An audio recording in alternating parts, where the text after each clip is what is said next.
Hey guys, I'm Urizi.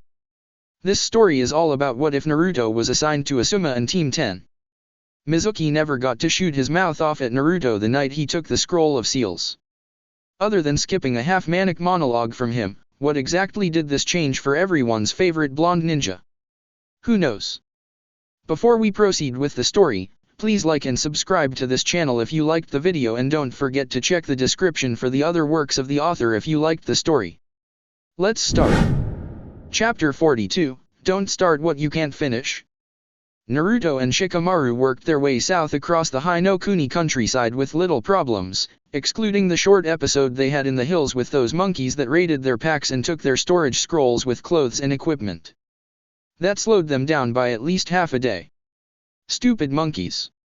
The minor occurrence with the primates aside, they made it to their destination with no actual trouble to comment on. And their arrival to the capital itself, well, once the city came into sight, Naruto's jaw stayed slacked for 15 minutes while they walked the rest of the way there until a gnat flew into the back of his throat. It was amazing. At first there were homes outlying around the crux of the city itself with the regular civilians. Nothing major, just quaint little homes to stay at for the working folk, the backbone of the entire community. Smiling, happy people, and a marketplace where traveling merchants from all over would peddle their wares to the citizens there before heading into the city itself to make the big money. Both Naruto and Shikamaru took their time walking through this portion of the city as it felt warm, a good atmosphere. It more or less felt like their kind of place. But when they entered the city itself, they started to be a little awe-stricken at the sheer size of the place. It seemed like everywhere they turned they were surrounded by buildings that made the height of the Hokage Tower look absolutely puny in compare. As the two Konoha-born and bred boys looked around, they felt like ants shuffling along through the neatly paved streets filled with people around the titanic buildings and very ornately constructed buildings. Yeah, this was definitely the capital.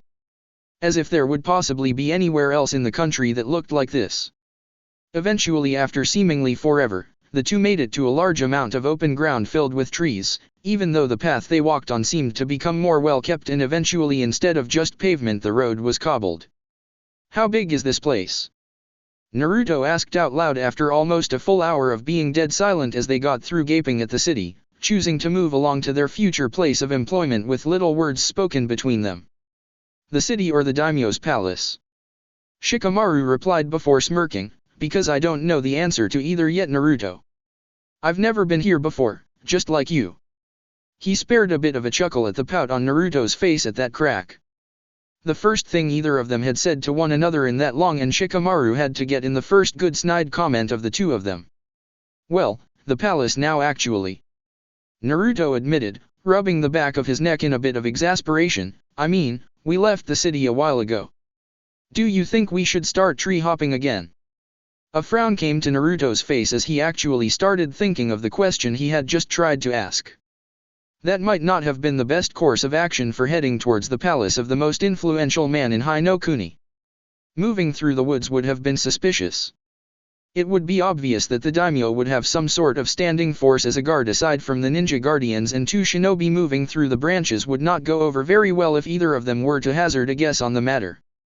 Eventually, after much walking and complaining from Naruto about how he just knew this place wouldn't have ramen, the pair came upon a beautiful man-made stream that arched from the sides of the road to run alongside it, with much gorgeous foliage to be seen alongside it. A great gate marking the entrance to the massive guard wall around the palace grounds stood in front of them, the size of one of the ones in Konoha with the symbol for Hi-no-Kuni on the front of it. And they simply stood there aimlessly for minutes. Knock. Naruto said to Shikamaru, gesturing him forward. You knock. I'm not touching that gate. You know how nobles are about people touching anything that doesn't belong to you. It's troublesome business. No, I don't know. But you do. And that's why you should be the one to knock. Why don't we just wait for someone to open it up? That little bit of banter got Naruto to raise an eyebrow at Shikamaru. That wasn't really the smartest thing he'd ever heard his best friend say, and he jumped all over it. You had to take the small victories when your friend was a genius. Who's gonna open this thing? No one comes here regularly. I don't think anyone's touched this thing in 3 days at least, and I don't feel like standing out here looking stupid until the next time some aide has to go run errands. Now knock on the gate or I'll throw you at it. Did Naruto just more or less call him out? Shikamaru raised an eyebrow as well at the statement as he looked at Naruto out of the corner of his eye. Can you grab me before my shadow grabs you? Both of them seemed to be more or less at a standoff, glancing at each other within arm's reach until Naruto's arm suddenly lunged out only to stop cold halfway there. Nope. Naruto didn't have to look down to know that Shikamaru had already caught him. Okay, new goal. I'm getting fast enough to grab you before your shadow can stop me. Being able to grab and throw Shikamaru at will would be cool with him. Finish learning Rasengan first. Shikamaru said calmly, not taking Naruto's threat for the future seriously because even if he did get that fast, he'd still have to finish throwing him before his shadow locked onto him. Then you can start talking about stupid ideas that you aren't going to make work. Besides, it wasn't like he wouldn't be training either. Muttering to himself as Shikamaru let go, Naruto adjusted his clothes and marched forward determinedly before taking a deep breath as he turned around and back-kicked the gate, forcing a loud bang that was more audible than either of them had expected. Naruto jumped back to Shikamaru's side in alarm as the two wondered just what the hell that could have been that magnified the sound of Naruto's kicks, but before they could start speculating the gates began to separate and pull open right in front of them. What awaited them on the inside seemed like a village of its own, with fine traditional architecture and beautiful sights of both nature and man-made construction seeming to go hand in hand. Of course, in order to get a better view of that they had to be able to look past the multitude of uniformed men with a multitude of weapons from clubs to well-forged spears, and even a broadsword or two. The uniforms were black pants, black sandals with greaves, and green and tan tunics with red flecks of flames throughout the outfit. Both Naruto and Shikamaru shared a glance at the same time that more or less said, I'm not wearing that. The soldiers lined up in two lines, making something of a path for the two visiting shinobi to look down only to see the daimyo's attendant that had gone out to recruit them walking their way. Still dressed in his robes that were as extravagant as ever and seeming way too happy to have the job that he just so happened to be doing, he walked right towards Shikamaru through the lines of soldiers and shook both of their hands. I'm so pleased that you two made it here safely after such a long trip. The noble said, even more excited than ever now that he had Shikamaru and Naruto in front of him at the daimyo's palace instead of just relaying messages back and forth to Konoha. I trust you two didn't have much trouble getting here. Other than the monkeys in the mountains, no. Naruto admitted with a grin, finding the noble's attitude pretty upbeat and infectious. It's good to be here. I don't know your name. He admitted sheepishly. Oh. The noble started laughing airily, enough so that it actually got Naruto to break out in a few laughs as well, amused at how the man himself was laughing. I never introduced myself directly to you two. My apologies. My name is Nobuyuki and I am the director of the Guardian Ninja. All of your assignments will come down to you from me and I will be the one you should come to if you have any issues. Now follow along, boys. So he was basically the den mother to the lot of them. That sounded simple and straightforward enough. With that, Nobuyuki began escorting Naruto and Shikamaru around, giving them a short tour of the massive property. The entire outdoors of the landscape had gorgeous running water and wooden bridges all throughout to go along with the well-made paths. Dozens of lords and ladies were seen walking about as close government workers of the daimyo's court. He showed them the barracks and the operating grounds of the soldiers where around 3,000 of similarly dressed warriors stayed, the quarters of the servants, the small district where the nobles lived, the many gardens and other aesthetic areas of the place meant for the daimyo's family's benefit and entertainment, and finally the main palace where the daimyo himself stayed with his relatives. Shikamaru had to pull Naruto away from just gawking at the place as it was several stories off of the ground and seemed to have many bronze statues adorning the corners of the building's railings. Even the tile on the awnings looked incredibly expensive. It made him wonder what the inside looked like. Eventually though, the pair of Konoha ninja were led to a huge 4-story building that was made in the same traditional manner as the other buildings in the daimyo's property, only with dark brown wood making its outside instead of the lighter shades that comprised the others. The tiles on the roof were dark red and the yard around the house looked akin to a garden meant for mental tranquility and spiritual training. This is where you will be staying with the other members of the current Guardian Ninja. Nobuyuki said as he opened the 2 doors at the front for them all to go through. The place is rather empty compared to the old days when it was 12, but that was before my time heading up things here. With you two joining them that makes 6, and I'm certain we will be up to full prominence once again soon. As they walked into the front area, a large open room with wooden floors and rails for each floor of the building surrounding a slightly lowered dirt floor with equipment such as targets set off to the side to leave the vast majority of the floor open. More than likely for sparring. But Nobuyuki's thoughts brought a question forth in Shikamaru's mind. So you're not a guardian ninja yourself, are you, Nobuyuki-san? Oh heavens no. Nobuyuki replied, a bit amused at the thought, you lot are animals. Why, you would all tear me apart within the blink of an eye. You're all here because you have something special about you that sets you apart. You Nara-san with your intellect that is impressive even for your clan, and Uzumaki-san with his own special, hidden power. He said, covering his mouth with his sleeve, you are both unique, and the daimyo will love the two of you once you get your first audience with him. That's if they get that far.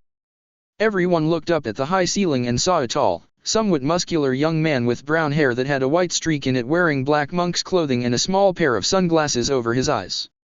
He was sitting cross-legged on the ceiling with his arms crossed, sticking to it with his chakra before he chose to drop down from the ground. The fall would have injured his legs had he not positioned himself to land towards a pillar. He slid down the length of the pillar and jumped off to land on the bottom floor in the dirt, standing straight up to dust his pants and robes off. Sadeo-san. Nobuyuki uttered, seemingly happy to see him. Well, as you can see, these two are to be your new comrades in the Guardian Ninja. I hope you take care of them and help them along. No problem.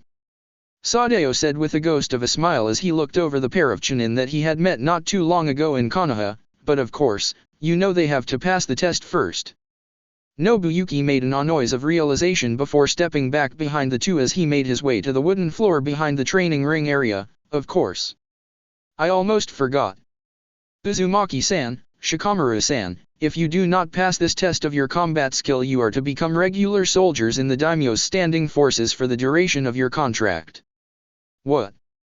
Naruto said in surprise. Sadeo just chuckled a bit, yep. He gestured to the white sash around his waist with the kanji for fire on it, this means we're the best. The daimyo can't have just anyone protecting him and carrying out his will, you know. But don't worry. If you screw it up and have to be a regular soldier you can keep on training to challenge us once every 6 months to see if you can pass and advance. In his head, Shikamaru let out a loud groan. He knew it wouldn't be as easy as just showing up and getting the high-paying, high-ranking job. Of course he'd have to work his ass off again to get a troublesome job like this. The story of his life it seemed. On the other hand, Naruto was not going to be a regular soldier under any circumstances. He was going to be the Hokage. He didn't leave Konoha and all of his friends behind just to wind up marching in rank in a stupid uniform. He was a ninja, not a commonplace kingdom's warrior. You can pick who you fight out of the 4 of the current members. Nobuyuki added loudly from his place at the sidelines. At that, Sadeo made a noise of inhaling air sharply through his teeth. Actually, they can't. The only ones here are me and her. The other 2 are out on assignment, remember Nobuyuki-san? You sent them yesterday evening. He then put his fingers into his mouth and whistled loudly for someone else in the building, an echo streaming all throughout the halls. Kotoko. I know you can hear me. Get your ass down here, it's time to work. It took a moment, but the sound of rapidly padding footsteps could be heard from the top floor of the Guardian Ninja building before the girl with the black hair in the ponytail and the dark green kimono with the brown and black floral patterns adorning it peered over the top railing, her eyes still squinted closed as if she were never trying to look at anything, work. But Shinaya-kun and Akira-chan are already out. She whined fitfully, whyyyy. Kotoko, you forgot what was supposed to be happening this week, didn't you? Friggin' airhead. Sadeo deadpanned before pointing ahead at Naruto and Shikamaru, who both stepped forward to look up towards her level in order to get a better sight of her. The new kids? The ones we met in Konoha when Nobuyuki-san got their confirmation notices? They were showing up this week and someone had to stay back and test them. Kotoko's eyes actually opened in surprise to reveal that they were actually colored dark yellow before they quickly shut again just as quickly as they opened, and she got a huge grin on her face. Oh, okay. 1 sec. She chirped brightly before running out of sight again, once again with footsteps being heard all over the building. Sadeo sighed and pinched the bridge of his nose. Sorry about her, she's kind of, well, I shouldn't say.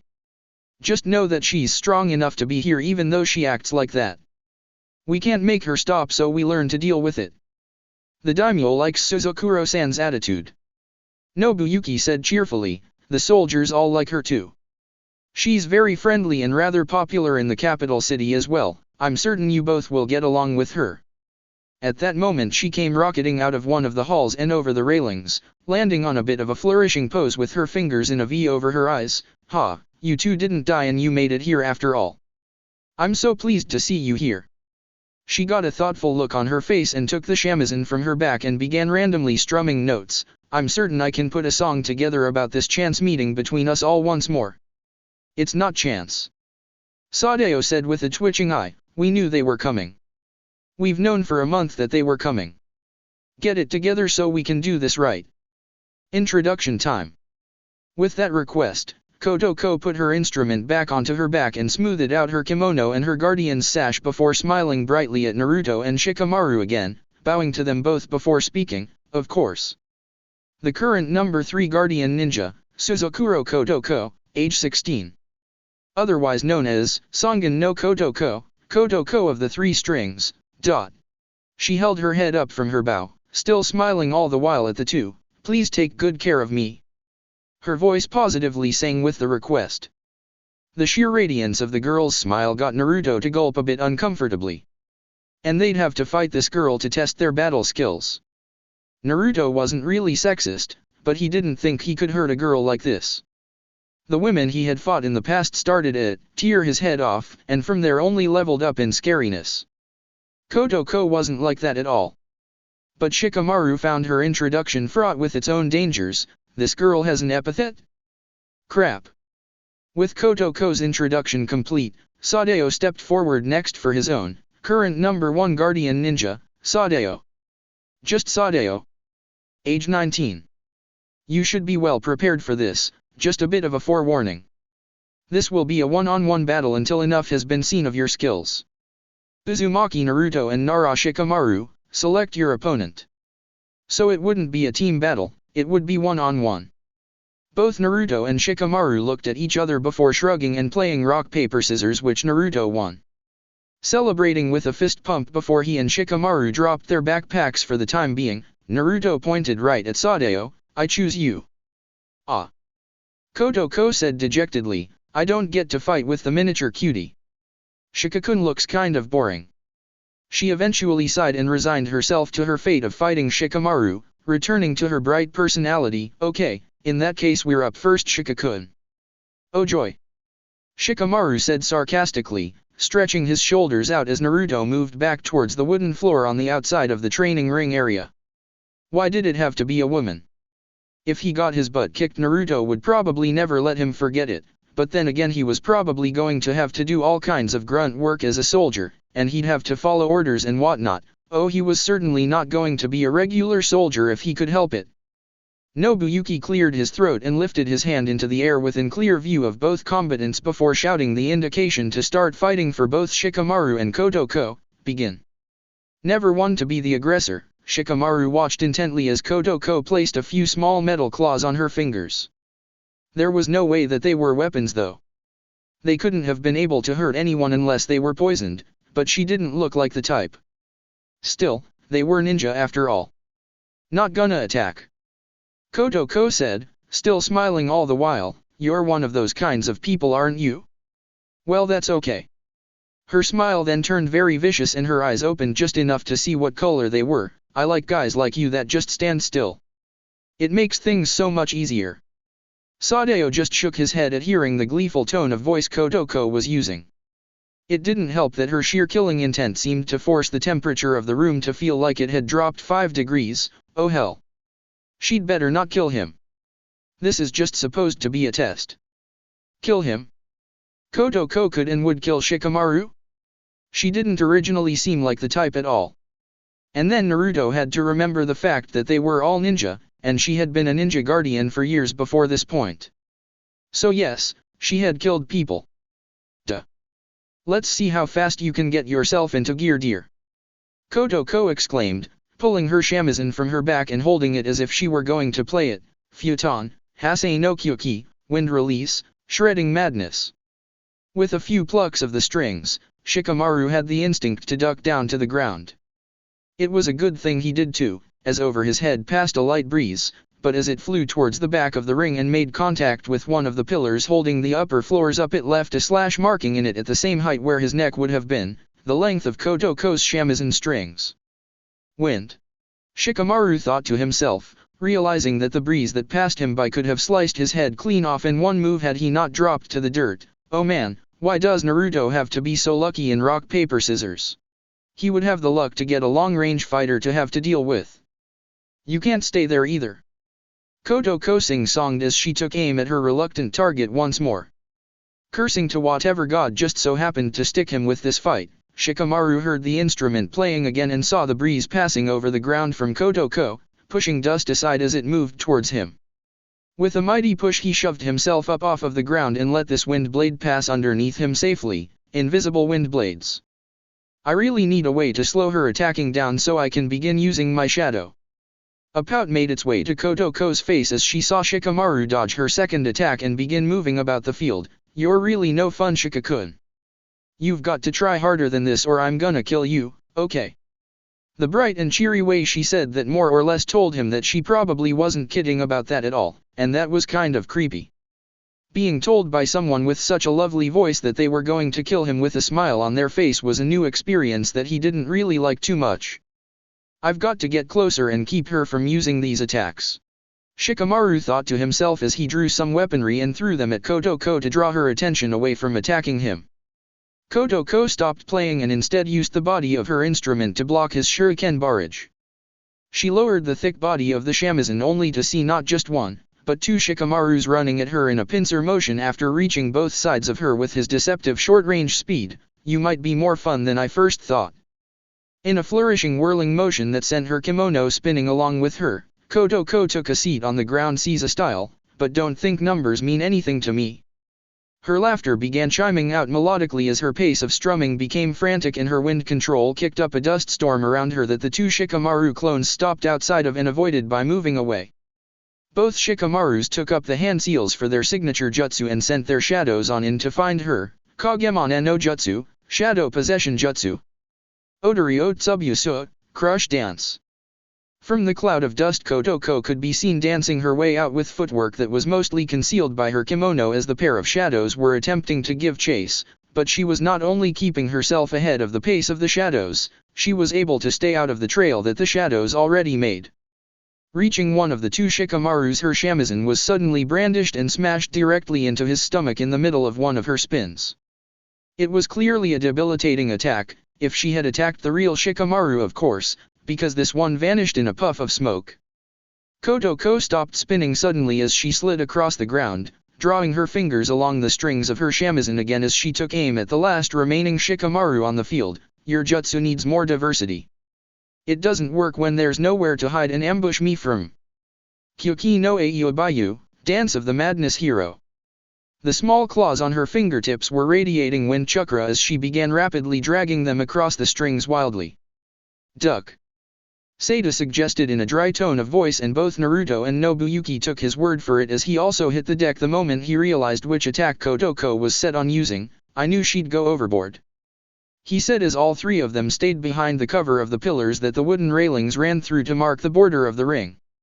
Nobuyuki nodded, keeping a hold of his tall hat of status on top of his head as small wind projectiles were whistling all over the place to the soundtrack of Kotoko's random strumming. Yes. Suzukuro-san is not one for holding back in battle, is she? You've got to be kidding me. Naruto exclaimed as he could see small holes being spiked in the very sturdy walls and wooden railings along with the pillars in multiple places in the room. This girl is totally crazy. Shika's gonna die out there. You're just now picking up on that, kid. Sadeo said with an amused look on his sunglasses-clad face. Kotoko's pretty bloodthirsty when she fights. You're lucky we were able to get her to tone it down as much as we did when she was outside of battle. What? Naruto replied in the most intelligent manner he could muster. Sadeo nodded sagely and Nobuyuki continued shedding a little light on the situation, picking up where Sadeo left off. Yes, her clan is very sadistic. They take on the guises of people that can easily be inserted as people that don't attract much suspicion. Things like musicians, courtesans, cooks, all sorts of normal occupations. They would act like civilians, trained to be the most pleasant people you would ever want to meet, much like Suzukuro-san's peacetime demeanor, until they finally reached their target, and then they would massacre them and anyone that stood in their way. They don't belong to any village traditionally. Sadeo followed up in turn. No Kage can trust them and no minor village leader can really keep them in check since they're notorious for taking missions to kill VIPs, so they operate on their own as solo freelance workers for the most part once they come of age. Kotoko used to be kind of a sociopath before she was a guardian ninja, but she's fine now. Sadeo noticed Naruto's skeptical silence and reneged on the matter. Okay, she's still out of her mind. But at least we got her to keep it to just being during fights, because if you were here 4 years ago, how is she not ripping the walls apart with her jutsu? Nobuyuki let out a small laugh at Naruto's naivete of how the building was constructed. This entire area of the Guardian's quarters can withstand the blasts of a chain of explosive tags. How else would training with ninjutsu be allowed indoors otherwise? He tapped on the extremely durable pillar with one fist. The small cut in the pillar Suzukuro-san made earlier is nothing more than a notch here, but it would completely cut through the trunk of a normal tree. Wow. That was kind of cool. A finely honed blade of wind couldn't get any further than half an inch into the 5-foot-thick pillar. Good to know that the place wouldn't be destroyed from training. It wasn't cool for Shikamaru though. Poor bastard. But he was hanging in there. The sporadic pattern of the wind projectiles coming from Kotoko's shamisen also came with the price of not being able to all hone in on him directly, probably the only thing saving him. At least until one got him right in the center of the chest with 2 more following up on him in the shoulder and hip respectively. Shikamaru! Naruto exclaimed as he saw the wind begin to drill a shot into his best friend's chest. A best friend that then disappeared in a puff of smoke much to his surprise. Huh. Kotoko had taken count of 2 Shikamarus and had already destroyed the clone of the 2 before nailing the other one with her latest jutsu. What? But there were only 2, or did I miscount? She turned towards where the others were ducking for cover and called out, Sadeo-kun, there were only 2, right? Did you see more? She asked, panting slightly from the amount of effort she had exerted thus far. No, I didn't. Sadeo said, poking his head out from behind the pillar now that the barrage had seemed to cease, but then again I don't see anything, ever. Kotoko stomped her foot on the soft dirt floor childishly at her turn of fortune. Well, where is he? I know I didn't miss one. There were 2, I got them both. Shika-kun should have been in there somewhere. It's a fact. Slowly, right in front of her face, an explosive tag was carefully and slowly lowered. Kotoko curiously poked at one of them, forcing it to twirl a bit on the ninja wire it was attached to before she noticed that there were several more attached to the same bit of wire. Without saying a word, she casually turned to try and immediately move away from it. I wouldn't do that if I were you. Kotoko looked up to find Shikamaru hanging from the ceiling, upside down with a hand in his pocket and another hand forming a hand seal. A calm look was on his face as he peered down at his opponent and motioned for her to look around. It became clear that there were dozens of lines of explosive tags hung in the same manner from the ceiling, like the first one that had almost bumped into her face, all over the ring area as if they were special charms of good luck. I used a ton of chakra on those 2 clones of mine and then you didn't even flinch when they came at you. Shikamaru started to say to explain his actions. When my clones were caught up in the dust cloud I was there with them, but instead of jumping out to the side, I headed up one of the pillars to get out of your range to try and think of a way to handle you. Kotoko puffed her cheeks out indignantly and shook a fist at the young man that was high above her. You coward! How dare you deceive a lady, a fair maiden of the battlefield such as myself? Have you no shame, Shika-kun? Shame? Shikamaru repeated, smirking for a moment. I'm afraid I ran out of that when you almost cut my head off, you troublesome woman. A sigh of relief came over Naruto at seeing that Shikamaru had turned the tables in a major way. Kotoko was in the middle of the ring. She'd never make it out if she tried to make a break for it, since all Shikamaru had to do was activate his chakra connection to the tags to remotely blow her straight to hell. Iruka-sensei said my mind was scary. Well, Shika's mind is the scariest one I know. Still on the ceiling, Shikamaru's features turned grave. I can't beat you straight up, and trying to trap you with my shadow leaves me a sitting duck for your wind in this ring we're in. So I just decided to trap the whole field. I'm lucky you're so crazy because while you thought you were killing the real me, that gave me all the time I needed to prepare this trap and lower them all at once on you. Now give up or I'll make a total mess out of you. I already heard Nobuyuki-san say this place could take this much damage no problem. Kotoko said as if she were pondering her answer. However, instead of giving the clear and obvious choice, she brandished her shamisen as she planned to still try and cut Shikamaru to ribbons from the floor even though she was surrounded. I say no.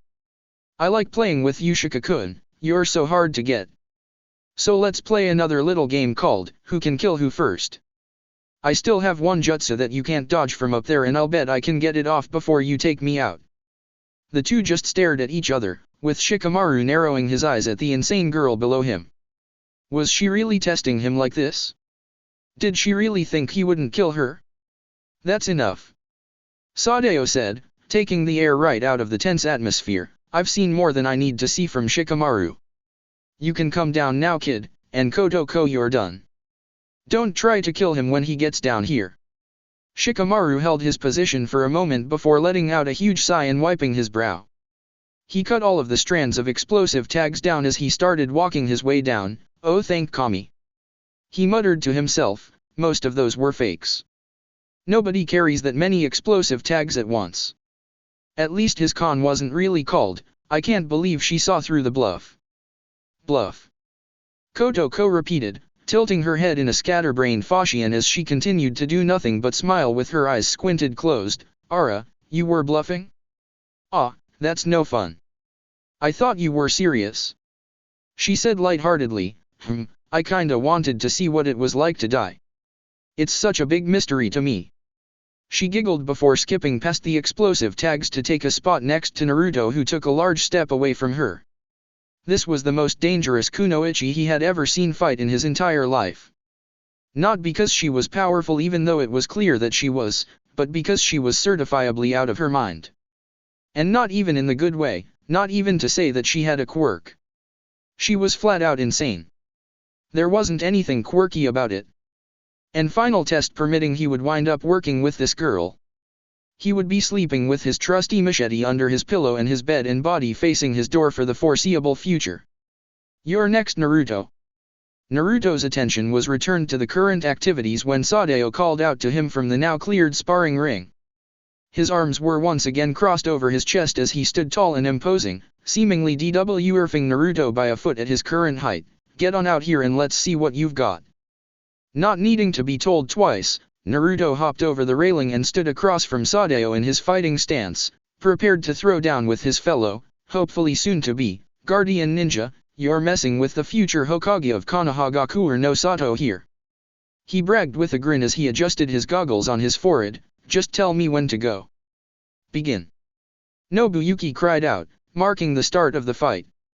Naruto wasted no time before charging directly at Sadeo. However, when he got within 10 feet of him, he felt something strange and immediately averted to the side with a mighty leap that forced him to bounce off of the pillars to charge at him from an unfamiliar angle. But Sadeo didn't even turn his head or even shift his body Naruto's way. Instead, he still stood there with his arms crossed, still like a statue. As Naruto hurtled through the air at him, he shifted to a thrusting knee strike that was his flat-out fastest and most sudden striking one-hit taijutsu attack, Kaki Upukto, Flash Mallet.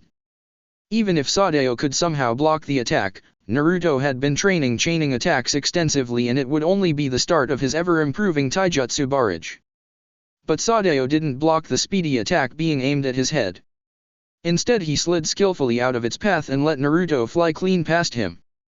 The diminutive blonde flew towards the pillar on the opposite side and shifted in the air to stick to the surface, narrowing his eyes at Sadeo. Something was off. He could feel it. Wordlessly, Naruto let off a pulse of his ever-trusty sonar jutsu to see if everything was as it seemed and to assure himself that he hadn't fallen prey to a genjutsu. He indeed had not. And once again Sadeo was simply standing there. You'll have to try harder than that. I love how blunt that move was though. I could feel the sheer power behind it. Nice. He commented, still not looking Naruto's way once. It was starting to grate on Naruto's nerves, as if he was so much further above him. The Konoha Chunin was proud of his rank and his hard-earned strength that had gotten him this far, and yet Sadeo sounded so nonchalant and patronizing. He wasn't even offering the courtesy of acknowledging him with a ready stance. Who does this guy think he is? Naruto thought to himself, gritting his teeth angrily, I know what my next move's gonna be. And it'll knock him right on his smug ass. Naruto stared at his open right hand and formed a tight fist of intent. Meanwhile, with Shikamaru. From the sidelines, Shikamaru was watching until he noticed that Kotoko had made her way directly to his side. He kept a sharp eye on the perpetually smiling Kunoichi, but she seemed to only wish for a companion to watch the ongoing fight with. Oh, you shouldn't worry about me anymore, Shika-kun. Kotoko said in her normally sweet tone of voice. Kami help him. Shikamaru knew she was whacked out of her gourd, but that voice could turn any man to jelly. I would never attack a comrade with intent to kill. This goes against one of the two most cardinal rules that the Suzukuro clan stands by, the only concrete rules we live by really. Never betray a contract with an employer under shame of suicide, and never attack one's comrades. You just now tried to kill me. Shikamaru pointed out with no little bit of accusation in his voice, it wasn't even 5 minutes ago. Yes, I did. Kotoko admitted shamelessly, but you weren't my comrade 5 minutes ago. You more than likely are now. Wow. Even though her reasoning had no real flaws in it, Shikamaru still didn't feel comfortable around this girl, so he decided to change the subject. So, why is Sadeo not even looking at Naruto? I hope he doesn't think Naruto's weak or something. Actually he did, because everyone that had ever underestimated Naruto in battle wound up paying for it in the end. Of course not, dear. We know that both of you are strong. Otherwise you wouldn't even be here. Kotoko said, shedding her airhead personality for a moment to provide a touch of insight. This is just how Sadeo-kun fights. He's not facing Naruto-kun because he doesn't have to. It wouldn't make a difference. It's just wasted effort to move his body that way as far as he's concerned. What are you talking about? Shikamaru asked. If he isn't facing Naruto, then he can't see anything that Naruto does, if he's making hand seals, if he's grabbing a weapon. Naruto could be doing anything in his blind spot. Kotoko just shook her head in response. It wouldn't make a difference, because Sadeo-kun is blind. Naruto vs. Sadeo. Naruto jumped off of the pillar he had been sticking to with chakra and landed back in front of Sadeo, taking a deep breath before pointing at the young man in front of him. What are you doing? Fight already. This is your test, not mine. Sadeo replied casually, I've been here for 8 years, I earned my spot before any of the current guardian ninja. I don't have anything to prove to you, but you've got something you need to prove to me. Now bring it, runt, or you can just head for the normal soldiers' barracks now to get yourself outfitted. Outfit this. Naruto said, sticking up his middle finger at Sadeo and growling when he again got no response. Fine. Naruto shouted before sticking both of his hands into the loose dirt beneath him. It was just as deep as he thought it was. Without the dirt, the floor would probably be a pit in the middle of the building. It reminded him almost of sand. That was perfect. Naruto shoved his hands deep into the dirt floor and grit his teeth as he pumped chakra to his hands with a wind tint to it. He could feel the material around his hands begin to vibrate, and he grabbed nothing but dirt as he twisted his hands and yanked up sharply. Jiga Shinto, Jiga Impact. With the sound of a low whomp, the vacuum force of Naruto's jutsu was enough to affect the entire floor as he formed an entire sinkhole in the middle of the ring. You've got to be fucking kidding me. Sadeo said in pure disbelief as he could feel himself being drawn towards the center of the sinkhole from where he was standing. That kind of raw power in someone's use of chakra is absurd. He isn't even using the KY dash.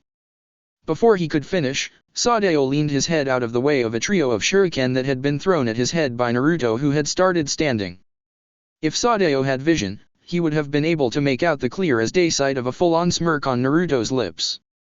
He had just shown the ingenuity to alter the form of this specific kind of battlefield with a non-conventional use of a niche ninjutsu. With Shikamaru on the sidelines. Wait.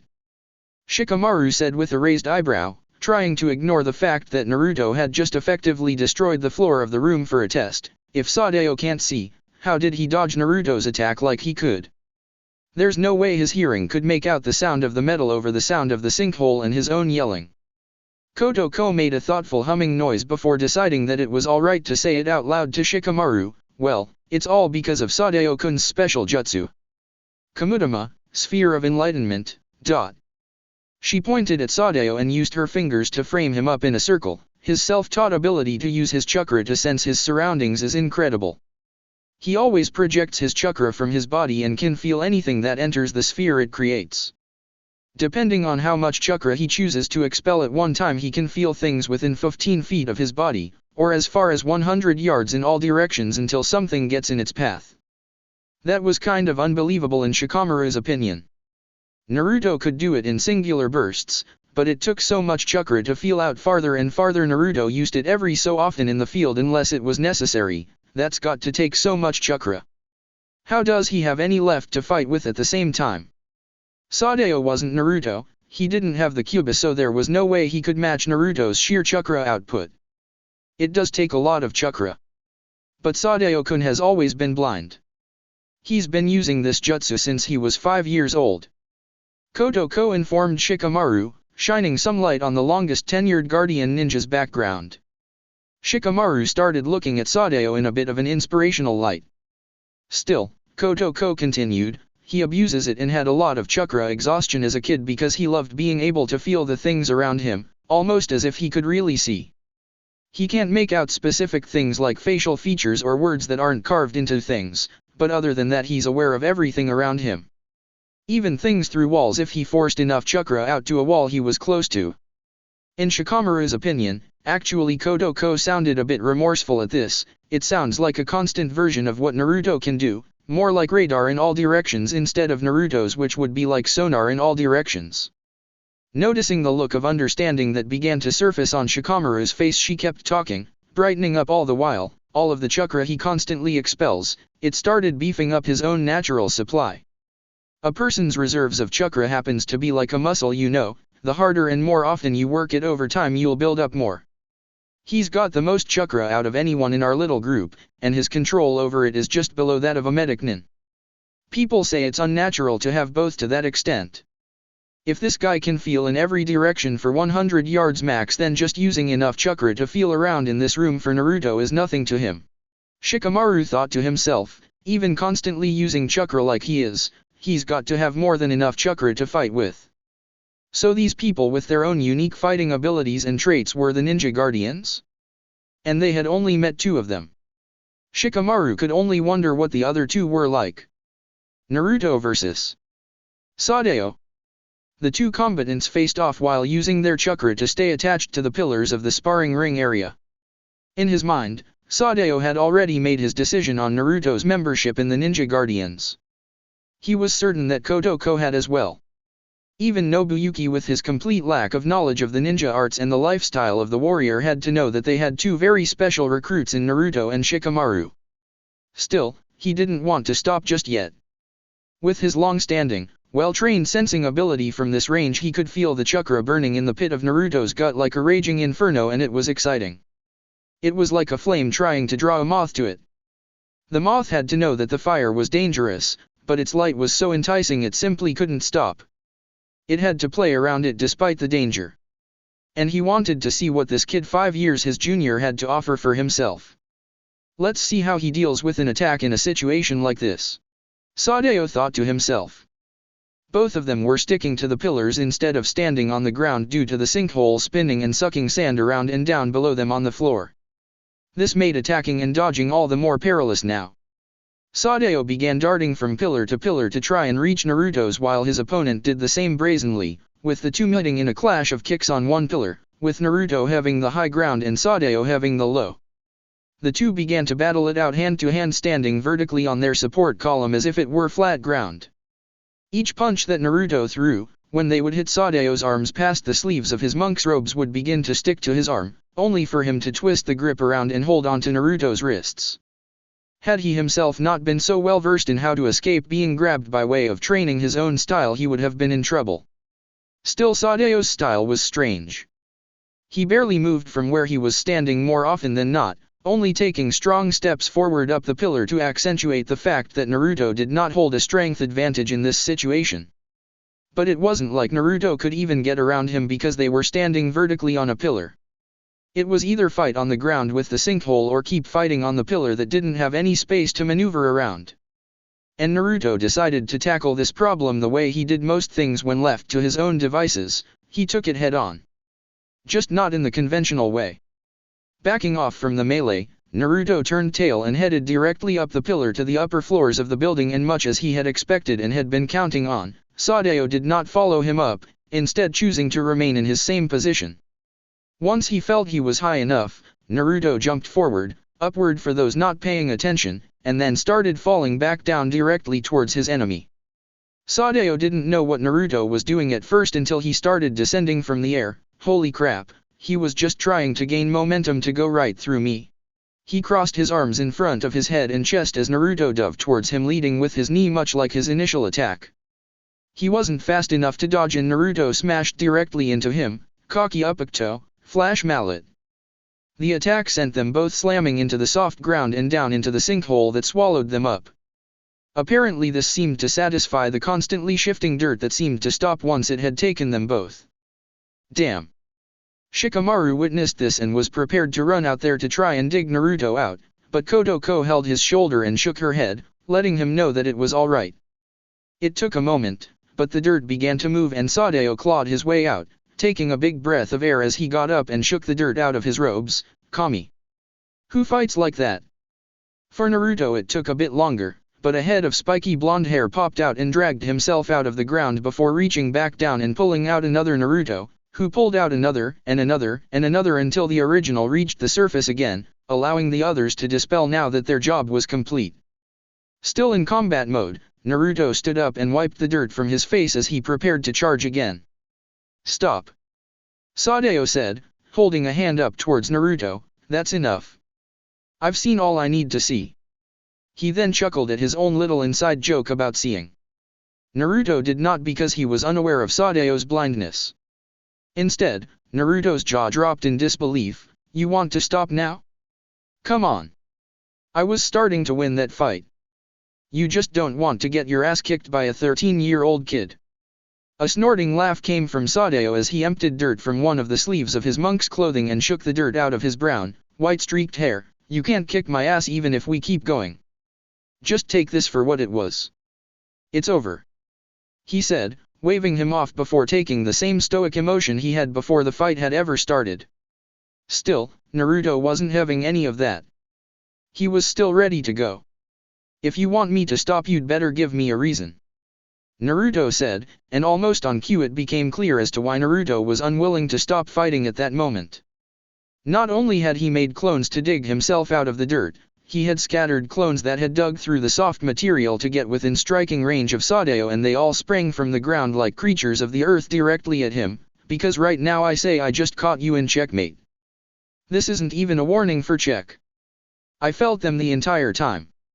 Sadeo responded coldly, not amused by this in any way, shape, or manner.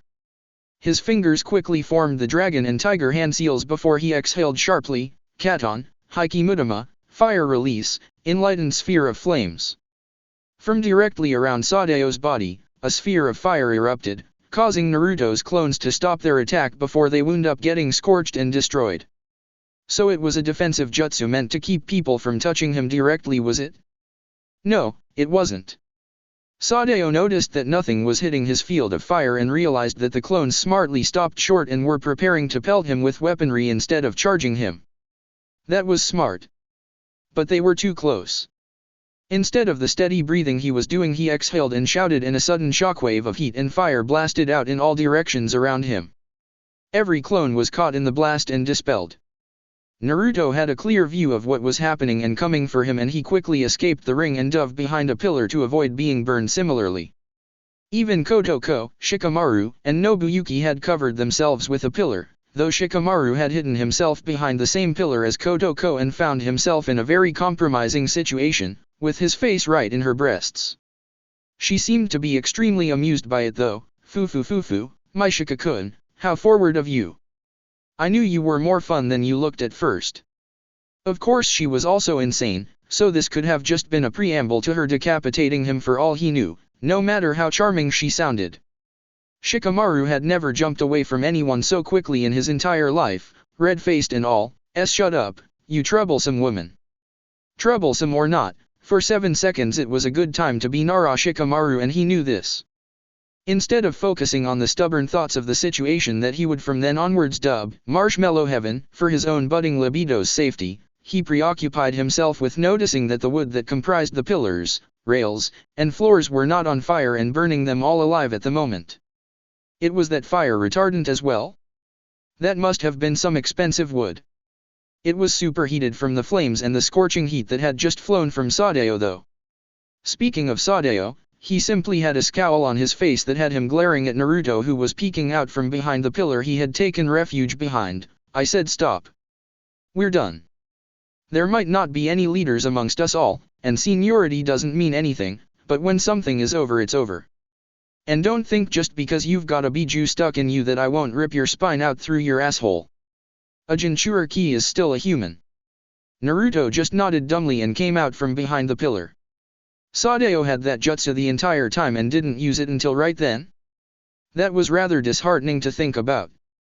And apparently even the thought of the Kyuubi's chakra didn't give him pause. Maybe because he hadn't faced it yet, but even so, it wasn't best to rock the boat, especially when he was in the wrong in the first place. So, Naruto said, looking around aimlessly as he tried to distance himself from the almost severe moment from seconds prior, do we pass? Kotoko and Sadeo looked at each other before the girl with the permanently closed eyes tilted her head, still smiling like always. Sadeo simply shrugged in return, getting her to squeal in delight as she seemed to receive that as him accepting them both. Yes.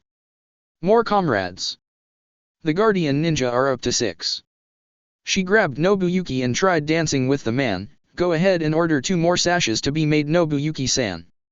A grinning Naruto ran up to Shikamaru and popped him in the shoulder in a celebratory as the two shared a grin and a smirk respectively.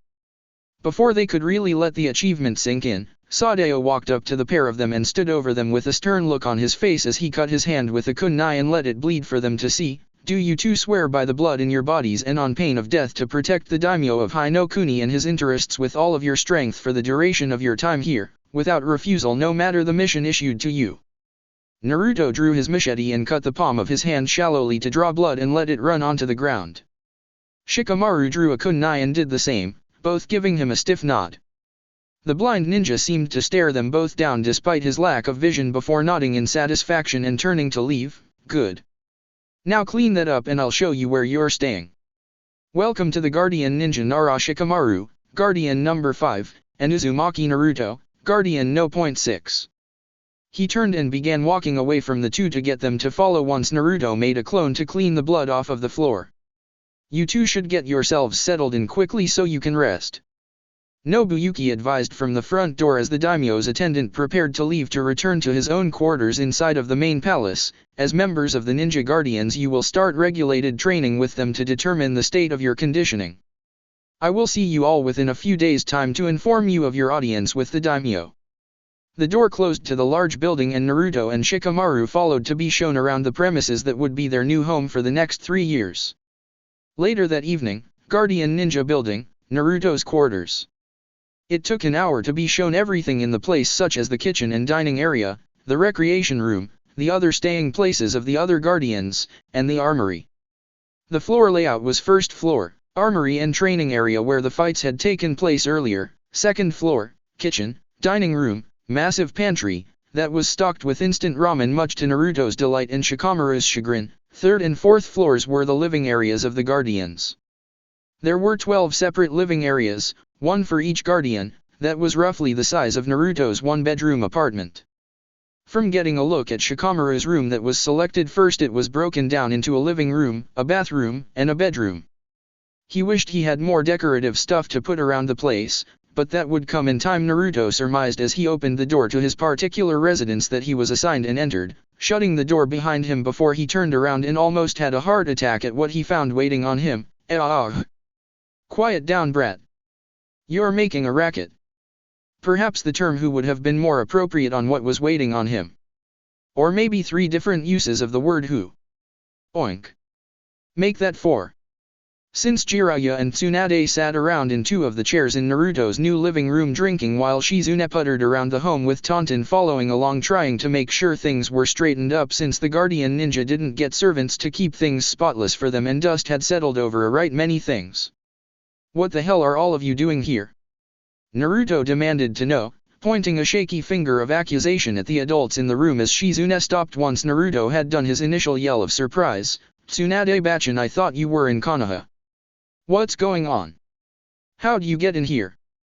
Jiraiya just smirked at Naruto and held up a saucer. Kid, the daimyo loves me. He'd recommend me Hokage if I had the ambition to actually do it.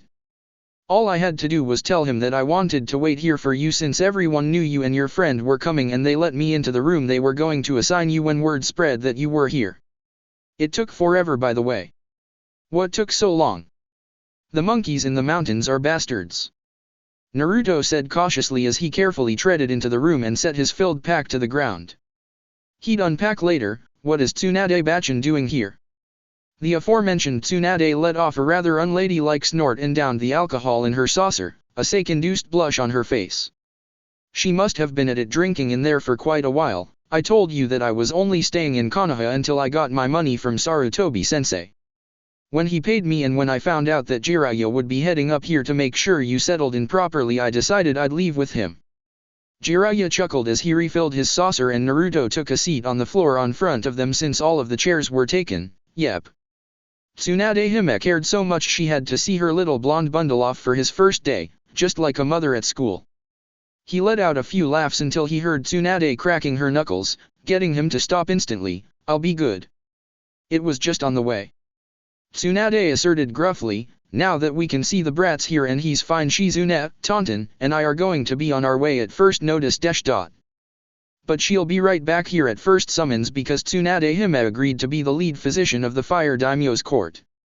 Jiraiya blurted out, grinning roguishly when he saw Tsunade's head snap towards him with a glare, so she can't go too far from the capital because who knows when her services will be needed? As a matter of fact, I'd say she can only go really as far as her feet can carry her within 2 or 3 days. Which was a subtle way of saying that the distance to Konoha or the coast for a vacation was her limit. The money was so good though. Tsunade said, almost gushing over how much she would be getting paid for what she felt would be little to no work. I mean, just how sick or hurt could a bunch of straight-laced, neat freak nobles get? The most dangerous thing that happens behind these walls are arguments between nobles. And with all the money I'm being paid, I can gamble forever. She started cackling madly until Jiraiya shook her shoulder and got her to stop. Once Tsunade composed herself, Naruto just stared at every adult in the room with a deadpan look on his face. He said, glibly reaching for his backpack to fish out a pack of cigarettes. Well, I guess that makes sense. He said, about to stick a cigarette in his mouth until he noticed Tsunade glaring at him. What? Are you telling me you're really trying to smoke in front of me? Yeah? So what? Naruto replied, but when Tsunade's glare didn't relent, Naruto sighed and spit the cigarette out and back into the pack. Later. He promised himself mentally, so you guys waited here for me all day. Jiraiya nodded, I wish you had been just 1 day later. That way I could try to convince Tsunade Hime to help me test out your bed in the fun WA-. He was cut off when Tsunade slapped him in the head with Naruto's heavy backpack and knocked him down the small hallway into Naruto's bedroom with a resounding crash. She handed Naruto back his pack and he instantly opened it to see if she had broken anything inside while also choosing to take Jiraiya's previous seat while he was busy diagnosing himself with a concussion. Everyone in the room started casually conversing over nothing of great importance at that point, not really caring about the white-haired pervert's well-being for the most part until Jiraiya walked back in holding his head with a bloody nose caused by physical trauma. Jiraiya stood over Naruto waiting for him to get out of his seat, but when he caught another glare from Tsunade he simply let the kid be, not wanting to risk his health by getting hit from the slug princess twice within the span of 5 minutes. Stupid brat, how'd he even get halfway on her good side? So, how's the Rasengan going? He asked. I don't expect you to get it that fast. It took Minato 3 years to get it down himself from scratch. While Jiraiya was talking, Naruto pulled out a rubber ball from his bag and tossed it in his hand before a few seconds of intense focus forced it to explode from the force of his chakra. Naruto picked the remnants of the ball from his hand and grinned sheepishly at Shizune's pout over the mess he had just made on the floor. Sorry. I'll clean it up myself. Instead of showing disbelief over what Naruto had just done, Jiraiya just fist-pumped and broke into something of a victory dance in front of everyone. Oh yes, I'm the best fucking teacher that ever lived. I knew I had the right idea not trying to teach you that first. What are you on about now, you goat? Tsunade asked with a raised eyebrow at his sudden outburst. It was weird even for him. But to hear that he was teaching Naruto Rasengan? She bit her tongue on the matter since for some reason Jiraiya seemed ecstatic about what was going on. Jiraiya laughed victoriously before yanking Naruto out of the chair by the collar of his top, getting an indignant hey out of the boy. The second step of learning the Rasengan is harder than many other training steps, so I had him work on his inner strength and discipline first before I chose to test it. By making me climb a cliff with one hand. Naruto interjected, getting a rough shake from Jiraiya for his trouble, telling him to shush up as it was his moment to gloat and explain his thought process. Oh, shut up. It helped, didn't it? Jiraiya replied in turn, so now you just have to put step 1 and 2 together, adding rotation of the first step to the power of the second step. Naruto nodded before his eyes widened. Wait, I've got to start training tomorrow for some rite of passage jutsu I've got to see if I can learn for the Guardians. Who knows how long that'll take? Jiraiya simply dropped Naruto back into the chair now that he was done with him. Don't you worry about that. I've seen you train with those clones of yours. Trust me, use a few dozen clones for Rasengan like you've been doing and show up in person for your training. They just want to make sure that you're up to snuff so that you don't die in the field on your first mission for them. I'm not that much weaker than them, am I? Naruto asked, not getting a vocal answer from anyone, getting him to hang his head. Either way. Jiraiya then picked up where he left off from, for the time being until you prove that you're ready for action I want you to use clones to train Rasengan and I want you to show up in person to work the Guardian training. Doing both can only get you stronger faster. Naruto looked at Jiraiya like he was crazy. That sounds hard. An evil grin came over Jiraiya's face as he rested a hand on Naruto's head. Oh, it will be. Did you think this would be a cakewalk? You're in an elite unit of ninja that go on nothing but the most treacherous of missions for your statehood, and in 3 years you're going to have to be ready to fight the best of the best or die a miserable death. This is the easy part. I'll be here for a week and then I've got to get to work dredging up info on your Akatsuki problem, but when I come back I don't care how beat up you are, I want progress or I'll force some progress into you. The look of horror on Naruto's face as he realized the brevity of the fact that if he didn't keep up he was going to die a horrible death miles away from everyone he loved actually got Shizune and Tsunade to have to hold back some laughter at his expense. That was a rather dark concept. But for once Jiraiya's attempts to ham it up seemed to be entertaining. You're gonna bleed, son.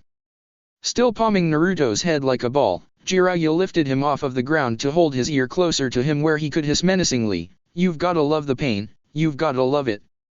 Love it. Pain means you're alive. You like being alive, don't you? Naruto would have nodded if he could move his head, but he was unable to do so. Then pain is your friend. Now that Naruto was sufficiently good and scared, Jiraiya shifted his grasp on Naruto to hold him like a javelin and threw him down the hall into his room at his bed. Now sleep. And rise again tomorrow to bring great pride and honor to your incomparable master, the great Jiraiya-sama. He bellowed as he threw Naruto's pack into the room with him and shut the door. Good luck, brat. He said quietly after doing so. With his little performance over, Jiraiya sighed and walked back out to the living area where Tsunade was still waiting with her apprentice and pet pig as she watched him head towards the door. I'll keep an eye on him. Just don't stay away too long perving on the women of the world. She said in a confident manner. Sure. Jiraiya said with a modest smile as he opened the door to leave. After all, we all know that the only thing that can tear me away from my research on international ladies is the chance at research on you. Especially now since I know where I can find you, Tsunade Hime. He witnessed Tsunade pick up one of Naruto's couches with one hand and bolted from the apartment before she could use it on him. Knowing that after he got his head start she would wind up tearing half of the daimyo's property apart if she were really dedicated to catching Jiraiya, Tsunade set the couch down with a thump and stood up to leave Naruto to his own devices as well. Come on, Shizune. Let's find our own room we'll use whenever we stay here. So we're not staying in Konoha, but we're staying here? Shizune said, questioning the entire reasoning behind leaving Konoha if they were just going to go to the capital. We're not staying here either. Tsunade corrected as they left Naruto's room and began walking down the halls to find her way out of the Guardian Ninja building and over to the main palace of the daimyo where she would be staying as such an important person. We're not standing doctors meant to treat every boo-boo that comes up. We're meant to be summoned when the existing medical staff can't handle what's going on already. It's just so we have a reason to keep an eye on the kid. I told Jiraiya I would when he wasn't around. Shizune chose not to mention the fact that Tsunade had accepted the offer to work as a doctor in special cases before Jiraiya had ever asked her to keep an eye on Naruto at all. Then again, Naruto was sort of the reason that she returned to Konoha for even as long as she did. While she would never hear her mistress say it aloud, that was the reason she had gone back, as throughout their stay over the last few months Tsunade had never brought up the point of payment for her previous services until others had addressed the fact that she was still in the village. And now they were at the capital as well. What a coincidence. Shizune let out a sigh before an exasperated smile came over her face and she started laughing nervously. Well, at least we're still in Hai no Kuni, and hey, at least I can slip back to Konoha when I get permission from Tsunade-sama to see my friends. And maybe she could get Tsunade to come along with her too. Either way, if the migration patterns of one Uzumaki Naruto held Tsunade's interest, it would at least let them establish a few roots for the first time in countless years. She also had to admit that the boy was very interesting. It would be kind of fun to see what he would be within 3 years' time. Omake, Training Day 9. Meanwhile, while Naruto and Shikamaru were getting into their stride as members of the Guardian Ninja, in Konoha as time dragged on and the days turned to months, it actually started going slower for one particular shinobi than others, and it wasn't just because of his valuable eyes that could see things happen in slow motion. Sasuke sat on one of the 3 stumps that adorned the training ground that Team 7 used regularly with his travel pack on his back, all ready to go at a moment's notice. His hands linked in his normally broody manner while his teammates, his sensei, and his supervisor all looked at him, trying to let what he had just told them sink in. What he had told them was stunning to say the least, and the first one to regain their composure was the ever-stoic and level-headed Kakashi. Sasuke, if you wanted to learn how to summon, you could have come to me. Sasuke simply shook his head in the negative. You didn't teach me that jutsu for a reason, Kakashi. He said, explaining his reasoning for his soon-to-be actions. Anko too. It's because I'm not compatible with her snakes and you raised your ninkin, they just aren't for me. Well, at least he knows that much without needing to be told. Anko replied, her arms crossed over her ample trench coat and mesh-covered bosom. You know what, I say go for it. It can't be any more dangerous than the stuff I make you do during my missions. I make you go on with me. She got a small sadistic measure of satisfaction out of the fact that Sasuke involuntarily shivered as if he could feel the wind whistle of a would-be life-ending kunai whizzing past his ear. Choji, meanwhile, had a headache from this whole thing and pulled out a bag of barbecue chips to settle his brain down from pounding against his skull at the news that had been dropped on them. So let me just get all of this straight, he said before munching on a few chips. The weird guy that writes those books that Kakashi-sensei reads. Jiraiya-sama. Kakashi supplied helpfully with an eye smile, always happy to pass down knowledge of his favored author to potential readers. Right. Choji then picked up where he had left off from, is also Naruto's sensei, who is actually really strong and taught him how to summon, and he gave you the hand seals for the jutsu too, but not a contract like he did for Naruto. Sasuke nodded stiffly as his rotund teammate had things correct so far. So you're about to just use the jutsu right now anyway, because when you don't have a contract and you summon, you're taken to the home of the creatures that you're best suited to have a contract with. Raising an eyebrow, Sasuke nodded again. The way Choji put it, he made it sound like what he was about to do was completely idiotic. Granted, it was kind of dangerous, but the payoff in the end could and most definitely would be well worth the risk. This is crazy. Sakura spoke up, taking a step forward to try and appeal to Sasuke's sense of reason. Who knows where you'll end up? How will you get home all by yourself? The thing about it was, though, that Sasuke's sense of reason took a cardinal backseat to his overwhelming sense of confidence in himself in the face of odds that hadn't already proven themselves to be insurmountable to his skills. In other words, if it hadn't already been shown that what he wanted to do was impossible for people that were far stronger than himself, he would believe that it was within his potential to accomplish. Things like overcoming certain foes, namely his older brother, but that was another story altogether. This would help with that. It was the entire reason he was set on doing it. I don't care if it's crazy or not, Sakura. Sasuke said, choosing at that point to hop down off of the stump to stand as tall as he could as a 13-year-old boy with 2 adults in the vicinity. It's not even like this is the most insane thing that someone can do to get stronger. It's been done all the time. Jiraiya did it, and more than likely countless other shinobi with summon contracts did it. Sasuke even did a little digging around the village and found that Might Guy, the strange man in the green jumpsuit, did the same thing he was about to do and wound up with a contract for summoning a tortoise. He certainly hoped that his summon animal would be more attuned to battle. But that would mean that Jiraiya's warning would hold greater importance depending on the natural temperament of the summon creature. Eventually Kakashi came to understand that even though Sasuke was still young, he technically wasn't under his command any longer as a Chunin, as he only was Kakashi's subordinate during missions that he ran with Team 7. It wasn't like Anko, whom was assigned to handle Sasuke and steer him away from the cursed seal. If this is what you feel like you have to do, Kakashi said, finally relenting his mother hen stance on the matter, then go ahead. But just be careful. You have no idea what kind of situation this jutsu could put you in, he advised. As much as it made him want to bite at his fingernails, these younger ninja had to learn how to develop themselves on their own, and at least Sasuke was showing the ambition to do so, refusing to rest on his laurels as a Chunin. I'll be ready for anything, Sasuke assured his primary sensei with a confident smile. Honestly, I just decided to tell all of you this out of common courtesy. I was going to do it whether you wanted me to or not. I already cleared it with Hokage-sama. Anko's jaw dropped before she glared at Sasuke. You cheeky brat. You went around behind my back? Whatever happened to respecting my authority? You don't have any authority, you crazy dash.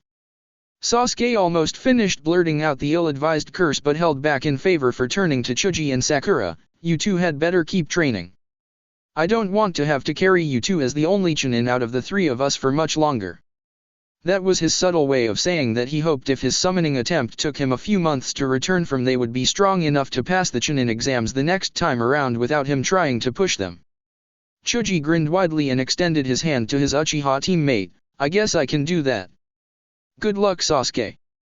He then realized that his hand was covered in chip dust and he brushed it off on his pants before extending his hand again, which Sasuke actually shook this time. As Sasuke took the time to turn to Sakura, he just stared at her impassively as she looked unsure of what to do. Well, he couldn't just let her suffer on the vine like that, and he decided to suck it up and take one for the team in a literal manner. He sighed and rolled his eyes. Go ahead, Sakura. Her eyes lit up and she walked forward with a beaming smile to wrap her arms around Sasuke's neck in a hug that his image wouldn't allow him to even consider returning. In fact, he looked downright miserable, especially since Anko was snickering at him and he was quite certain that Kakashi was getting a kick out of his misfortune as well. Let go now, Sakura. Sasuke directed, and she did so albeit reluctantly, returning Sasuke's much valued personal space to him. With nothing really left to say, Sasuke just shrugged his shoulders and bit his finger to draw blood before quickly making the necessary hand seals, sticking on the last one for long enough to take a good, hard, deep thought about what he was about to do. Well, later, he said before slamming his palm directly onto the ground. Kuchi Yase no Jutsu, summoning jutsu. And just like that, he disappeared in a puff of smoke and vanished from that spot. Anko let out a sigh as the smoke dissipated and shook her head. Oh, who am I going to torment on a daily basis now? She slowly turned her gaze toward the remaining members of Team 7 only for Kakashi to pick both Sakura and Chuji up and shield them with his back. No, he said firmly, getting Anko's head to sag. Elsewhere out of sight and keeping himself concealed, Kabuto appeared from the ground behind a tree with a sharp look in his eyes at what he had just borne witness to. Orochimaru-sama will not be pleased with this, he muttered to himself before choosing to make himself scarce for the time being, as he wasn't set to train Sakura or Ino that day in their Medic-Nin studies. Hopefully he wouldn't have to give any status reports to Orochimaru until Sasuke returned, as he didn't want to be the unfortunate messenger to break the news of his master's next prospective body up and vanishing to who knew where. It damn sure wasn't going to be him. Let the grunts die from Orochimaru's rage for all he cared. Unknown location. Not willing to take any chances, immediately upon appearing in his new location, Sasuke was standing in a stance with his Sharingan active, allowing him to be ready to at least have a fighting chance of defending himself if he had thrown himself face to face into the den of some treacherous beast. But no immediate attack came, and Sasuke settled down enough to look around and get a feel for his location.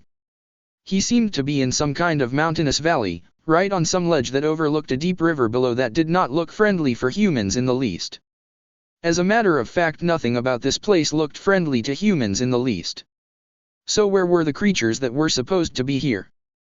Below Sasuke in the river far below, he heard a splash over the sound of the rapids and saw a fish that was his size leap out of the water 20 feet into the air.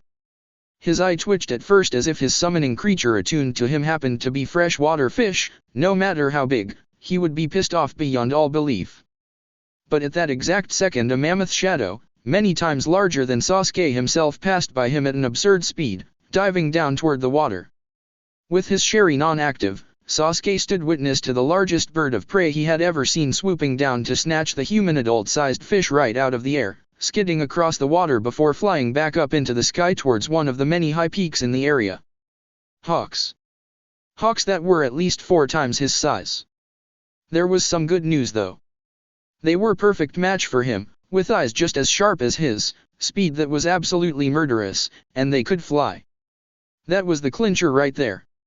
His eyes panned upwards towards all of the high mountain peaks and he selected the one that was the highest. If he was going to be doing this, he needed to know where the big boss of the Hawks more or less would have been so that he could get this over with and done. He'd get up there and establish a contract or die trying. And as he heard the deafening, ear-piercing cry from the skies past the clouds that the mountain peaks pushed past them, hawks of all kinds of sizes scattered in fear of the noise. Sasuke then concluded that the die-trying part was a very definite possibility. Chapter 43, Before You Forget. Naruto. The voice of Shikamaru was muffled by the front door of Naruto's dwelling within the Guardian Ninja quarters. A trio of knocks came at the door that stirred the slumbering blonde within from his very pleasurable dream. Come on. Get your ass up. It's almost noon. Go away, Shika, take someone else today. Naruto replied from his bedroom, pulling the covers of his bed over his spiky mop of hair and turning over to try and get back to sleep. I'm still healing from the last mission. Your lies suck. You got back from that 3 days ago and Tsunade told me you were fine. Now come on, we've got work. No, you've got work. A disgruntled Naruto finally chose to sit up in his bed, revealing himself to be a few years older than he was previously. You just want me to go with you. Though he still had spiky blonde hair of the same length and the same blue eyes and whisker marks on his cheeks as ever, there were a few changes in his appearance. His body had grown into that of an average-height teenager from that of the shrimpy little boy he had been years prior. His torso had faint outlines of abdominal muscle and his arms had a bit of clear power in them as he sighed and scratched his hair with a yawn as he climbed out of bed in his boxers. Continuing to yawn, Naruto walked his way to the bathroom and brushed his teeth as he started his shower. Before shedding the last remnants of his clothing and stepping inside, he looked in the mirror over the sink, checking himself over before looking down at his belly button, internally molding some chakra to force the seal that held back his inner demon to form on his stomach. Up. He said to seemingly no one. Don't speak to me this early in the morning, weakling. Stop calling me weakling, dammit. Naruto muttered, punching himself in the stomach a bit as if it would hurt the Kyuubi as he began letting the water of the shower hit him to begin getting him clean. How awesome do I have to get for you to stop calling me weak? He asked aloud as he started washing himself. You call it awesome when I have to patch your pathetic body up after every single time you face the slightest hint of adversity? Wow, what high standards for excellence you keep. You're such a dick. Just what was it going to take for the Kyuubi to stop being a jerk to him? He had done everything he could have possibly thought of over the last 3 years to get its respect. Few even stopped in and managed to give him some help. And still it wasn't enough, whatever. He had tried to learn how to work with its chakra, but then it just accused him of relying on it and using it for its power. He had trained himself expressly with the intent to get by purely on his own skills as a shinobi to prove he didn't need the Kyuubi, but that only served to irritate it, as well as it claimed that Naruto was just going to keep it imprisoned for no reason as if it didn't exist. Pondering this conundrum during his shower was making his head hurt. Useless human says what? Huh. Close enough.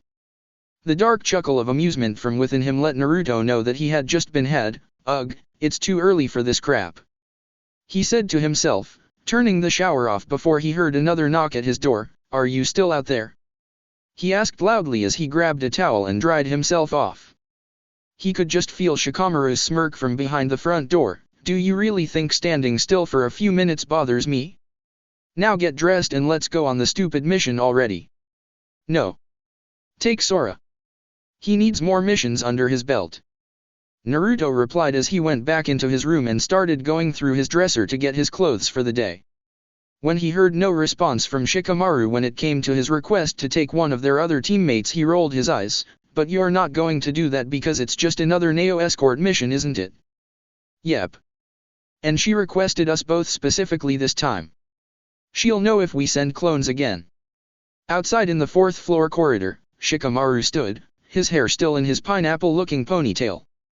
Over the years he had come to wear a long-sleeved mesh armor shirt and olive-colored pants with his guardian ninja sash around his waist. Over the shirt he wore an open black jacket that his hands were currently shoved in the pockets of. From Shikamaru's side of the door, silence reigned in the hall for a few minutes until he started getting a bit antsy. He personally didn't like the escort missions for the daimyo's young relative Neo. She was their age and for some reason found both him and Naruto very cool. The escort missions were really her attempts to get them to take her on glorified dates around the capital city. Even Naruto's ever-growing hidden inner pervert found her annoying even if she was kind of cute. Shikamaru knocked again repeatedly. If you don't open the door, I'm going to pick the lock and let Kotoko into your apartment. The threat went as unnecessary as Naruto opened the door fully dressed. Naruto now wore an orange pair of pants with bandages around the ankles that ran to his black shinobi sandals. Around his waist he wore the sash of the Guardian Ninja group to go with a blue short-sleeved armor knit shirt that fit tight on his person with his clan crest on the back. Over the toughly designed shirt he wore a brown leather harness that held his trusty machete on the back, still with its attached chain and the keepsake bells from his genin days of training with Jiraiya on the grip of the weapon. His arms were covered from the top of his knuckles to his elbows with a pair of blue arm warmers that covered the business portion of his arm guards. One could see the black material of the arm guards going over his fists underneath the top of the arm warmers.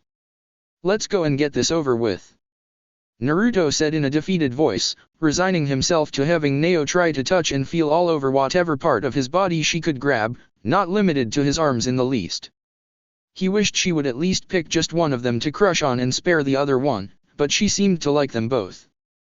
At times he felt if he could literally see what the girl was thinking when he caught her staring at the two of them at the same time, he'd bring himself to the point of retching because it probably involved lewd acts that they would never do. It was like some kind of reverse Jiraiya stuff. Neo kind of gave him the creeps whenever she got that certain dreaming look on her face. Noble girl was bored. Shikamaru watched his friend pull his goggles around his forehead and place a green jewel necklace around his neck as he slinked down the hall in a dejected manner. Come on, cheer up. There's a silver lining around the cloud of being Neo's designated arm candy again today. Stopping in the hall and turning to face Shikamaru, who would usually be even more down in the dumps than himself at having to escort Neo, Naruto gave Shikamaru a deadpan look. Oh yeah? And what's that? Are you finally throwing in the towel and letting her have her way with you? Kami, you're lazy. I always knew that was how you'd end up giving it up. No. Even the jab from Naruto didn't get Shikamaru to revert back to back and forth insults with his brother in arms. This is our swan song, Naruto. Naruto's eyes went wide as if to ask him if he were serious. Yeah. The contract is up today. A grin slowly began to spread across Naruto's face before he jumped victoriously in the air. Who? Yeah, Konoha, I'll be back before you know it. He started running through the halls, still loudly celebrating that this was their last day before they could go home. And seeing Naruto take off with so much energy seemed to drain Shikamaru's as he palmed his forehead and decided to head down at his own pace. Upbeat idiot. I swear he's bipolar. He then froze as if he were an animal being stalked down by a predator, and he wasn't that far off either. Ah, it's your last day, Shikakun. The dark-haired musician and all-around kimono-wearing psychopath of the Guardian Ninja draped herself over Shikamaru's back with her smile and constantly closed eyes. Are you sure there's anything I can't do to make you renew your deal with the daimyo? Unfortunately not. 3 years had given Shikamaru the necessary experience with the woman to take this calmly. Still, despite that, after having seen Kotoko actually work in combat against people she actually had the clearance to kill, he still found her to be utterly terrifying. At least he managed to deduce why she seemed so partial wearing such dark patterned clothing. Because when the blood of her enemies wound up dousing her in battle, it could be disguised by all of the black. He was quite certain that she was the epitome of the original definition of what a troublesome woman was supposed to entail. All the way. A wistful sigh came from Kotoko as she let Shikamaru go and slipped casually to lean against the wall, tucking her hands behind her back. Oh well. If there is anyone out there that understands what a contract expiration means, it would be someone like me from a clan of freelance mercenary shinobi. I will compose a song in honor of Naruto-kun and yourself. You already have like 3 of those. Not of the 2 of you, my dear Shika-kun. With Naruto. A grinning Naruto jumped down the full flight of stairs from the 2nd to the 1st floor of the building, having stopped to grab himself a quick bite to eat. Today would surely be bittersweet as he'd have to leave his hard-earned friends here in the capital, but that would give way to being all kinds of just regular sweet when he returned to Konoha. Where are you going, dumbass? Naruto stopped in clear sight of the training ring, pushing himself halfway over the railing to speak more closely to the person within. Hey Sora. He said before grinning widely, are you going to miss your senpai when he's gone? There's not going to be anyone else around here to show you what a real Jinchuriki is supposed to be like. Jaha Shao, beast tearing palm. A blue blade of wind flew at Naruto that missed him when he leapt over it and landed on one of the pillars surrounding the training ring with one arm and one foot sticking him there with chakra, a frown on his face. Seriously, you're going to stop doing that? Don't make me kick your head in again. Sora was a young man Naruto's age with shoulder-length blue hair and brown eyes. He wore the long white uniform of the monks of Fire Temple along with their customary black front dressing that draped over one shoulder and covered most of the outfit. Around his waist the sash of the Guardian Ninja group rested, marking his status as one of them.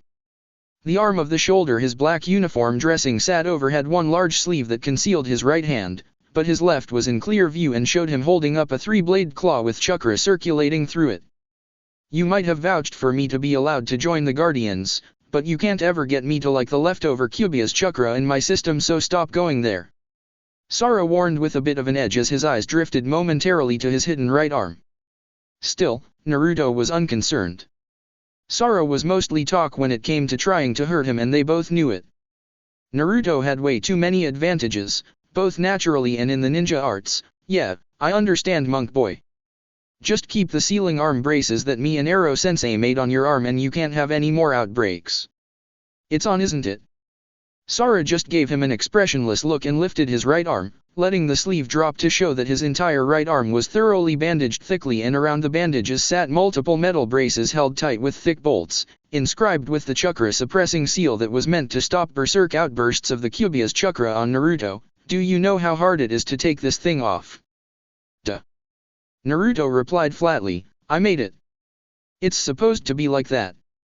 He then dropped from the pillar onto the dirt floor and punched into the palm of his hand, but I'm leaving with Shikamaru after our job is done today. Are you going to tell Neo that during the escort mission today? Sora cracked, a sharp contrast from his normal attitude, but when it came to picking on either Naruto or Shikamaru, when it came to the clingy noble girl, it was fair game and an inside joke for all. She might sweet-talk the daimyo into mobilizing his soldiers to barricade you two into staying. She'll find a way out even if he does. Naruto replied semi-jokingly, really hoping that the aforementioned scenario was purely hyperbole for humor content on Sora's part. Naruto had found over the past 3 years that the fire daimyo could be easily swayed by an influential enough force, relying on his ministers and loyal advisors to keep him from being coerced. Well, Neo was his family and nobles weren't above using their power for trivial reasons. A teenage girl's crush was a very trivial reason to blockade the premises and the capital city, but not to someone that usually got everything they desired. Do you want one more good spar before you go? Sora asked, setting himself in the taijutsu stance of the ninja monks as he was banking on a yes from his comrade. Naruto immediately reached for the hilt of his sheathed machete on his back with one hand, grinning as he stood in his own fighting stance with his unarmed arm leading the way. Oh, so you're a good spar now. Before the two could begin to fight, A clearing of someone's throat attracted Naruto's attention to the front doors of the building where Shikamaru stood seemingly waiting. "Come on, Naruto. The sooner we get this mission over with, the sooner we can come back and get ready to leave tomorrow. You can fight Sora this evening." Both Naruto and Sora were still set on fighting each other, but the wet blanket of the hour, Nara Shikamaru, had a point. The mission came before leisure, no matter how asinine the mission was. "See later," Naruto said as he trudged over to the door and Sora returned to his own daily exercises. A few days later, Konohagakure no Sato, Hokage Tower, Hiruzen's office. "He should be here any day now, you know," Jiraiya said, leaning against the side of one of the bookshelves in his village leader's office. "When I told him I'd be getting here before he would a week ago, he told me to tell the old man that, when he got back, he'd be kicking your ass and taking that hat." A hearty chuckle came from Hiruzen as he sat in his chair looking out onto the village. While it seemed an unassuming act, the fact that he was willing to sit with his back turned to the door and to the only other person in the room showed the amount of trust he had in Jiraiya. "You know, these days I'd more than likely welcome such a thing. Koharu and Homura are getting on my case to find a successor." "And?" Jiraiya responded with a raised eyebrow. "There are many strong shinobi within these walls, Jiraiya, but Hokage material," Hiruzen said before a frown adorned his face. "I need to see more. You are still the #1 candidate. You know this. Yet I still don't want the job," a sighing Jiraiya said. They'd been through the same song and dance for years now. "Sarutobi-sensei, you know I'm not cut out for being Hokage. I'm not that guy. Someone will step up soon. And if not, hey, you're no older than the Chuchikage," and he's still squatting his gnome frame in his chair. At least he was able to get a chuckle out of Hiruzen with that last statement as he himself started looking out the window at the village as well. "Kami, this place never changes, does it? Let's hope it never does for a long, long time," Hiruzen remarked as he gazed upon his beloved village. Elsewhere in Konoha, Hot Springs District, Amaguriyama. At a small shop frequented by many passing by for its sweets and beverages sold within clear view of passers-by that could select what they wanted almost on the go, out front on one of the benches sat a pair of Konoha kunoichi. This was actually a very common thing as many kunoichi visited the shop for its goods, but the people of interest happened to be the two kunoichi sitting there on this particular day. On one particular bench outside of the shop itself sat a young woman sipping a sweet drink. Her long blonde hair sat in a ponytail that went down to her waist with a red clip in it, her blue eyes shut as she enjoyed her beverage. She wore a purple sleeveless blouse that buttoned up the front that showed her developed curves and exposed her midsection, no more bandages concealing her exposed body, and fishnet covers on her elbows and knees. She also wore a purple apron skirt that was open in the front with a shorter black skirt underneath it and fishnet shorts beneath that, still black sandals down on her feet. Next to her sat another girl with a more womanly figure that complemented her growth in age. She had long pink hair, green eyes, a sleeveless red top, black sandals with guards around her ankles and shins, black shorts, a short pink apron skirt, pink elbow protectors. Her headband was done up in her hair to frame and accentuate her face in order to attract attention away from her forehead. "So Ino pig, fought Hinata lately?" Ino stopped drinking after fixing Sakura with something of a glare and replied handily, "They're not fights for it, they're just spars. Friendly training between comrades," she defended rather weakly on her own end. Sakura said before taking a bite of her rice cake from Chuchi no Kuni, "Is that why you two aren't allowed to spar without supervision from someone that can stop you two from maiming each other? I could just feel the camaraderie when I saw your face after the last time. What the hell happened? It's like night and day with Hinata these days. What did you do? I blame myself for starting this again." Ino muttered quietly to herself so that Sakura didn't hear her. She didn't need her best friend to know that she had repeated the cycle of fighting over a boy, only in a more subtle manner with a different girl. She'd never hear the end of it if that bit of information broke. "Well, at least we can talk to each other and work together. We're not always at each other's throats, just when it's convenient." Well, it was more than could be said when Ino and Sakura were in their little one-upping phase back in the academy, so there was that. And there wasn't any need to dwell on such a thing on a beautiful day like the one they were out and about in. Noticing Ino's sigh of comfort, probably at not having to work that day, Sakura brought that topic up to talk about. "It's nice not being busy for once. She noticed a slight growl come from Ino at that statement, and now you're upset. I'm sure you want me to ask you why. The Konoha torture and interrogation force is the worst job. Ino remarked with disdain at her current job. I'm the only girl in there, none of the guys are worth a damn to look at. I hate the stupid gray uniform I have to wear. I mean, it's totally not cute at all. I can't even make it look good. I only really joined because Daddy wouldn't let me learn any of his mind-reading techniques unless I did. And now she was sorely wishing for an excuse to quit after 6 months. She liked doing missions way more. So, quit. Sakura commented, taking a sip of her own drink as the two girls continued to converse. I know, you can work in with me, Choji, and Sasuke-kun if you really want to. Ever since we all got promoted, Kakashi-sensei doesn't come with us on many missions, so we usually have a free spot open that we have to fill. I guess. Ino said, though she didn't sound that excited about it. In truth, she had been working with Team 7, Team 8, and Team Guy as they were the closest groups to her in Konoha, and she had led teams of her own over the last 3 years, but in the end it just wasn't the same. How many people could say that their first team was as good as hers was? It was just unfair to compare any other team to her original one, but she simply couldn't help it. Well, don't sound so happy about it. Sakura said, rolling her eyes as she finished her drink and saw that Ino was through with her snack and beverage as well. Come on. Today's a day to relax and I say hot springs. Let's go. That sounded as good of an idea as any at the moment, and the two girls got up to make their way to the baths. Sometime later, Konoha Hot Springs District.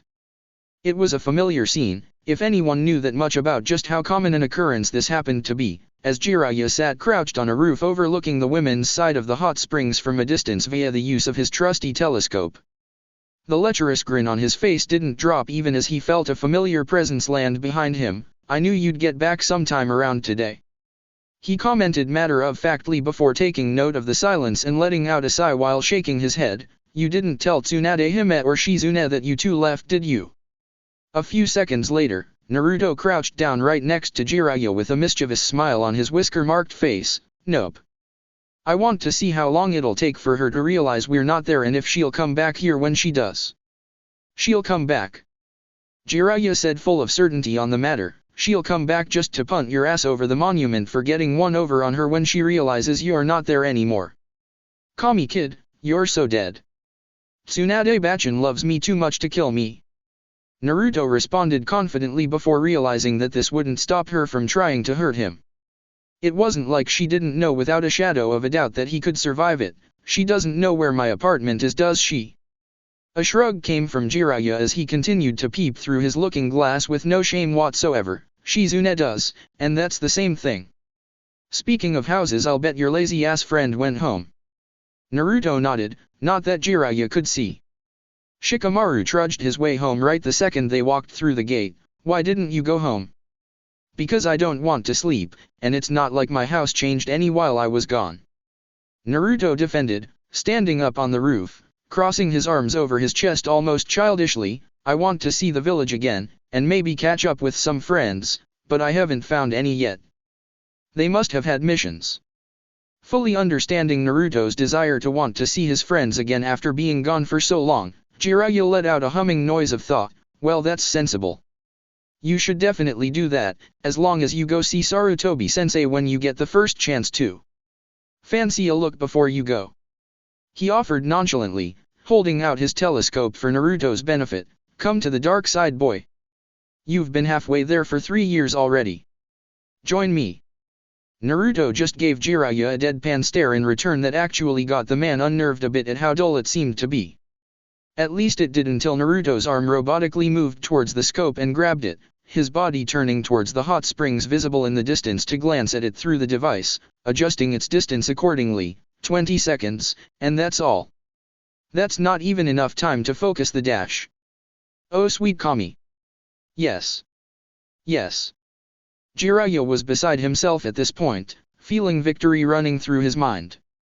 All it would take in addition to the years and years of wearing down his defenses was some time away from the village to drive home the final fact into Naruto's skull that there was no place on the face of the planet with more beautiful women than a hidden village. A hand planted itself on Naruto's shoulder from his proud teacher. While this might have been just a baby step towards the crevice of the lecher that he wanted to drive Naruto towards, it was still a huge victory. They don't build women like that at the capital, do they, kid? You've only been around 5 kunoichi regularly for the past 3 years. Welcome home. Naruto nodded and kept staring despite the fact that his mind was screaming at him that it was wrong. It's good to be home, Arrow-sense. He stopped and his eyes widened, jaw dropping as well. Jiraiya wondered just what Naruto saw because he immediately stopped peeping and turned to walk away with that same stunned look on his face that had never fallen away. What's the matter? What did you see? Give me the telescope back. Oh. Ino-chan definitely grew up. Sakura did too, but, seriously, Ino-chan's got to be sporting C's at least. Damn you, sensei. I shouldn't be able to tell that from this far away. Naruto thought to himself at the showstopper he had just borne witness to.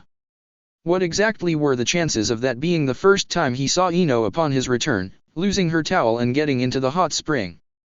That had to be some kind of foreboding. He tossed the scope back over his shoulder to Jiraiya, who caught it as Naruto continued to walk away. I'm gonna go do stuff. Later, Arrow-sensei. Watching his latest student disappear in a swirl of wind and leaves, Jiraiya just shrugged and left to find another spot to get a good look from. The never-ending search for proper research material had to continue. A few hours later, that evening, Naruto's apartment.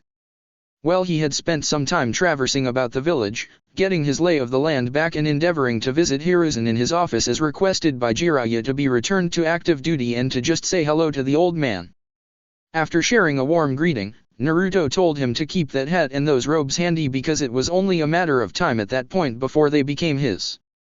From there he visited his mother's grave and talked to her for a bit about some of the things he had done over the last 3 years as he touched it up, and before he knew it the sun was preparing to go down. After grabbing a meal at Ichiraku Ramen where he said hi to Teiuchi and Ayama, he figured that then was just as good a time as any to head home and get himself settled back in. The place probably needed a damn good dusting after years of negligence. Thank goodness he had clones to do that manual labor for him. As he reached for the doorknob he stopped and palmed his face before digging through his belongings and cursing at the fact that he didn't have his key. He forgot that he had given it to Ino so that she could watch his place until he came back, so now I've got to run over to her place just to get the key. After what he had seen earlier that day, he didn't think he could stand in front of Ino and keep up eye contact. But it seemed to be unnecessary as he grabbed the doorknob and turned it to find that it was unlocked.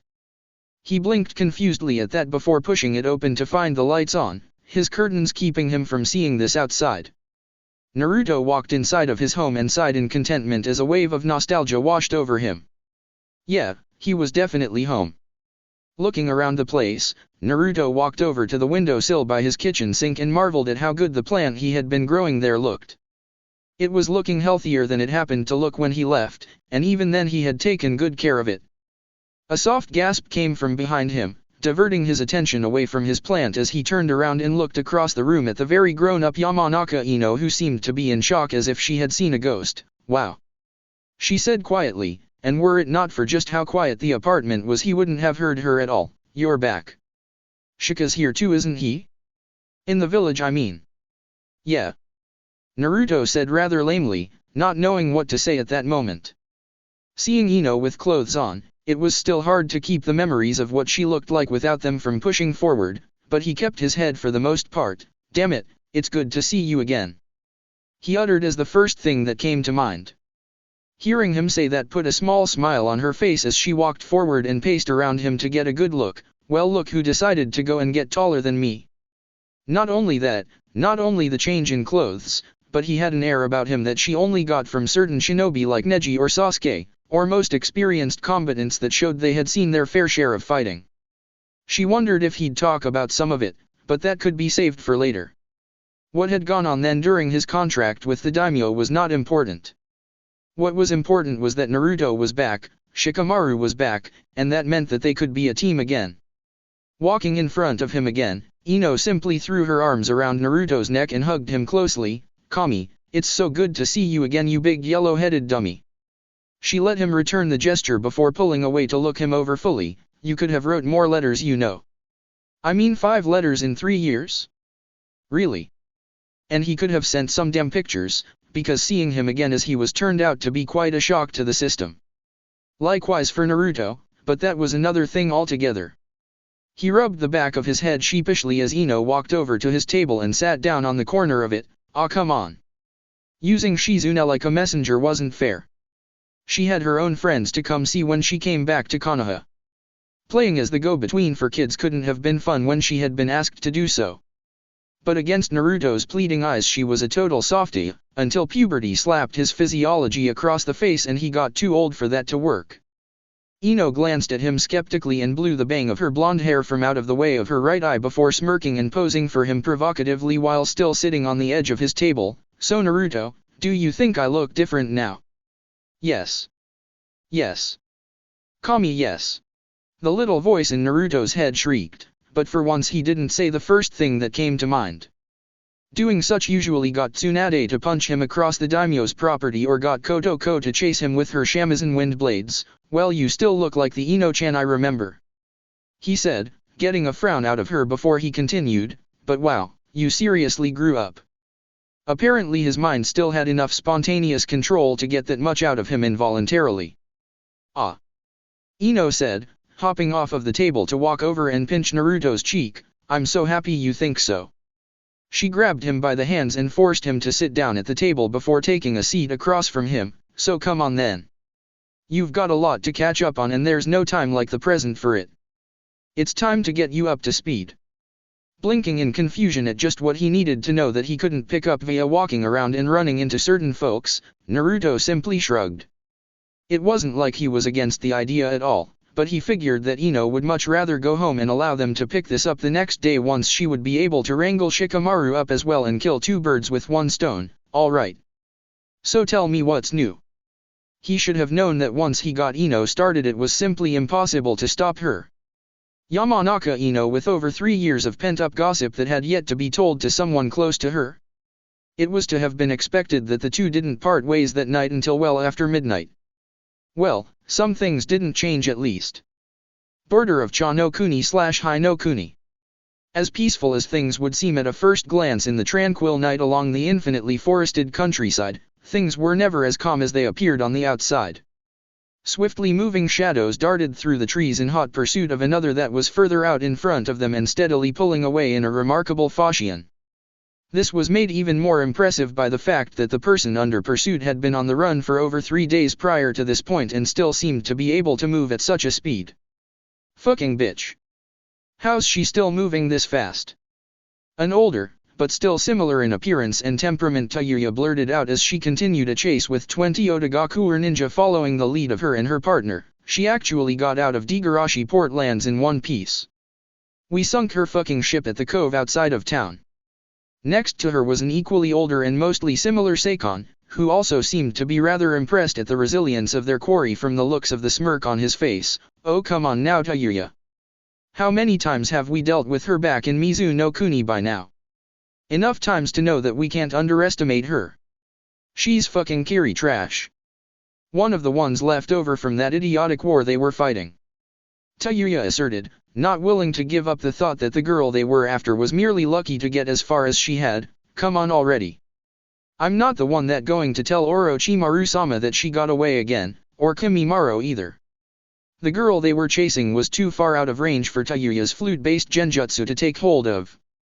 The thought of their target's escape wiped the smirk off of Seikon's face as he certainly didn't want to deal with Kimimaro after failing a mission.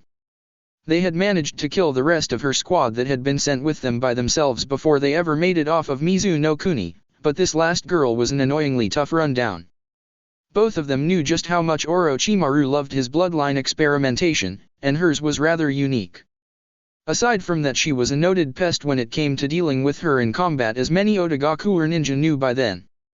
And from where they knew she was going, it was of the utmost importance to capture her before she arrived past the point of no return where they couldn't safely follow.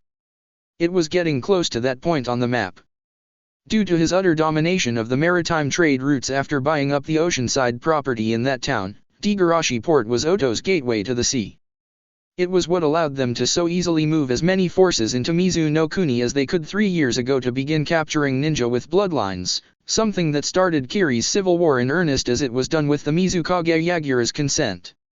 Along with Ta-no-Kuni, both Cha-no-Kuni and the outlying islands of Mizu-no-Kuni were safe for them to operate in. While most of the Cha-no-Kuni countryside was safe for Otogaku forces to roam freely as long as they stayed low-key enough that the village communities didn't find them enough of an issue to send out requests for assistance from Konoha, they knew full well that things with the village in question were tense. Thanks to Kabuto though, they were able to avoid many attempts over the years to find out what they were doing, and Kiri mostly kept itself isolated during its period of domestic trouble. But now the new regime wanted Oto influence out of their country, and Orochimaru wasn't willing to go so quietly into the night after sinking his fangs so deeply into their lands. He had long been coiled around it, this close to establishing his control over one of the 5 great shinobi villages, the gem of them as far as he was concerned. It was far enough away from Konoha that he could anticipate any moves made against him after they figured out how close he was to taking power away from Kiri, but he could still plot his moves directed at Konoha from there with little to no fear of something missing his sight, not with his agents all over the mainland. It was perfect for him. Thus another secret war was being waged in those lands similar to the one that had begun 3 years ago in regards to Kekkei Genkai extermination. One that wouldn't stay a secret for long unless they captured the runner from Kirigakure before she got too far. 2 days later, Konohagakure no Sato. Naruto was ready and raring to get right back into the mix of things as far as mission work in Konoha went. He was back, he felt great, and he had a ton of pent-up excitement that he needed to put to good use. Only he and Shikamaru had made Ino a promise the day before when they had all met up, that they would hold off on taking a mission until she was able to clear her leaving of the Konoha torture and interrogation force. Naruto whined aloud for over an hour on how that could take days and he was ready to go right then, but the combined efforts of Shikamaru lazily agreeing to put off work for any reason and Ino giving him the seemingly revamped version of her begging look forced him to give in. Apparently she had 3 years to practice and refine her technique. Being in the Konoha torture and interrogation force probably helped out with that a lot once he stopped to think about it. But in the meantime until the green light was given by the higher UPS in Ino's department to let her end her obligatory duties to her current station of work there was the matter of what in the world there was to do around town until then. Well, I'll be damned. Would you look at who decided to drag himself back to the village after all? As he walked down the street, Naruto's attention was obtained by the voice of a man calling out to apparently get his notice since it was loud enough to do so. Turning towards a nearby dumpling shop, Naruto's eyes widened and a grin spread across his face as he identified who it was, Asuma-sensei. Hey.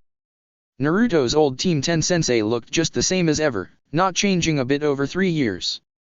Same old beard, same uniform, same cigarette hanging from his lips, lit and burning away. Yeah, nothing on him really changed at all. Asuma grinned as Naruto got close and gave him a second to see what had changed about the blonde Chunin. Ha, still taller than you. He chuckled at the frown that formed on Naruto's face at that before he continued the conversation. So how'd the guardian ninja treat you and Shikamaru? Great. Naruto replied in kind, arms posted behind his head in a relaxed manner. After I almost died the 10th time I started actually liking it there. To be honest, Asuma couldn't tell if he was joking or not because he had a completely straight face the entire time. Came the placid response from the longtime Jonin ninja, taking a minute to blow his smoke out of his mouth. Seeing the smoke reminded Naruto of something, getting him to snap his fingers before he started feeling around on his person, smiling when he was able to pull out a small box from his supply pouch. Here you go. It's a present from me and Shika. We got these when we had a mission out towards Kusagakure's way. Asuma gratefully took the box and opened it to find a row of neatly packed cigars inside, obviously painstakingly rolled in of very high quality. With that he then eyed Naruto with suspicion. Alright kid, how in the world did you find out? Ino must have read his or Kurenye's mind or something. But how did she even figure to do that? We just did ourselves and we did a great job making sure nobody else dashed. He trailed off when he noticed that Naruto was completely and utterly confused as to what he was talking about. What the hell are you talking about, sensei? Naruto said, scratching his cheek as he felt lost as to the context of the conversation. You don't want them. That was strange. He thought Asuma would enjoy them as special occasion cigars. So it was just a kind gesture from a pleasant young man. How ironic. Usually cigars were handed out to celebrate the birth of a baby by a father and his friends. For a minute Asuma thought that Naruto was on to the fact that he had gotten Kurenai pregnant recently, but that was just paranoia, ahem.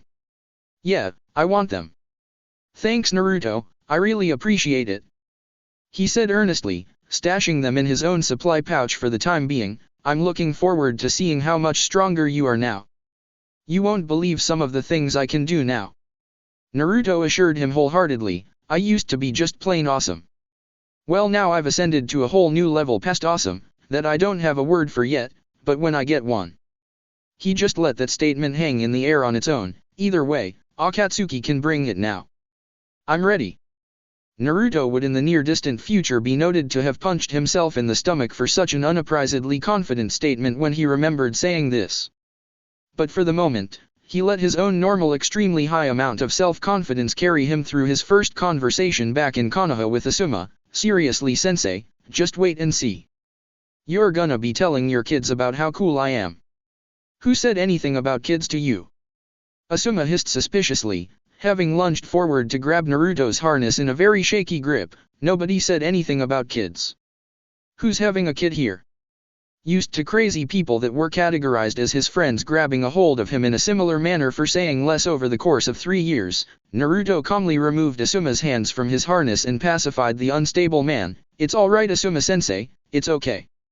Man, have back-to-back missions been kicking your ass or something? He himself was no stranger to the PTSD of non-stop work.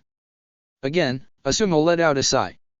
Seriously, his whole paranoia over his currently secret offspring was messing with his head, and it had only been 2 weeks since he had found out. And speak of the devil herself, at that moment Kurenai walked out of the dango shop holding their order. Well, I was wondering what made you walk outside while we were waiting on lunch. Still looking as intimidatingly lovely as ever, she gifted a warm smile towards the youngest shinobi amongst them. Hello Naruto. Welcome back. Naruto gave her a big grin in return and waved at her. Hey Kurenai-sensei. Asuma-sensei is taking you out on a date, huh? He finished, turning a roguish smirk towards the bearded Jounin's way. You really can't say anything otherwise this time, so don't even try it. Asuma just gave Naruto a bit of a harsh look, while Kurenai on the other hand looked thoroughly amused. I'm going to take that for now, and then I'm going to take the first opening you give me to make fun of you, and I'm going to drive it straight into the ground. The male Jounin of the pair said. Taking Asuma's threat with a grain of salt to say nothing else, Naruto cleaned out an ear with his pinky nonchalantly. You make it seem like it's some big issue that I know you and Kurenai-sensei are together. I think it's cool really. I wish I could get a girlfriend as pretty as Kurenai-sensei, that didn't come with serious baggage. You're saying that you had a girlfriend while you were gone Naruto? Kurenai asked, an eyebrow raised in interest for more reasons than just her own curiosity. That would be some interesting news to someone that was rather close to her. Instead of confirming this, Naruto let loose a shiver of sorts at the topic being brought up. No. I said a girl without baggage. Every girl I met on the job that liked me was crazy. Shika didn't have that problem, bastard. How crazy? Kill me so I couldn't leave her village, crazy. Or my personal favorite, if you don't marry me my father will declare war on Hai no Kuni, crazy. Which was strange because he didn't say any more than 2 sentences to those women, and she wanted Shikamaru too. Nobles. Good thing the fire daimyo had his back though.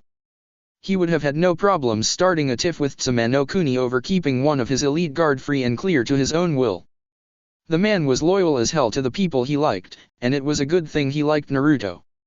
That's the bad kind. Asuma mused while Kurenai palmed her face in response. Well, there are no more crazy international women to worry about now. Just the crazy domestic ones. He got a slap to the back of his head from one of those crazy domestic women who happened to be standing right next to him. Naruto nodded in agreement but stopped once Kurenai gave him a chiding glance. Well, Naruto figured he had held them up enough and was about to let off one last verbal jab at his former sensei before letting them go on their way when he heard a ruckus being raised by shinobi that were clamoring towards one of the outlying gates of the village. Being their duty to be on point for such things as Konoha shinobi, Asuma and Naruto ran off along with them to see just what the issue was, with Asuma lagging behind Naruto to spare a moment to give Kurenai's hand a squeeze prior to leaving. As they ran and went past many of the shinobi going to get others in order to respond at the gate, Asuma was pleased to realize that keeping up with Naruto was something of a chore. He actually had to try since Naruto was moving so fast, mostly because he was excited to get into whatever action was awaiting him at the gate. With no need to slow down for Naruto to keep up with him the way he had to when he was younger, Asuma and his former charge managed to reach the site of the gate entrance ahead of basically anyone else, or so it appeared until they stepped outside of the gates and saw several Konoha shinobi littering the ground in a trail with metal needles sticking out of their bodies. Gritting his teeth, Naruto ran over to one of them and turned them over after making clones to do the same with others. There was no blood or visible wounds on the man's person, but he seemed utterly lifeless. The same went for the others as well. The closest thing to a fatal wound he saw in each of the fallen shinobi happened to be senbon placed in their necks in very precise spots. Wait. He'd seen that before. Like a robot, Naruto stood up and looked down the path where the trail of sorts went off into the forests surrounding the village. Without saying anything and not making a sound as Asuma was busy informing the arriving investigative force of what they found, he took off in a burst of speed directly into the trees to chase down the perpetrator of this incident. It felt like déjà vu if Naruto were to be quite honest with himself, for more than one reason. He found another person of Konoha citizenry on the forest floor in a similar manner as the previous ones, only strewn with more senbon than they were, the cost of his attempted pursuit it seemed. Naruto paid him no mind. If he was right, there wasn't anything to worry about as far as that went. But it helped him in the end.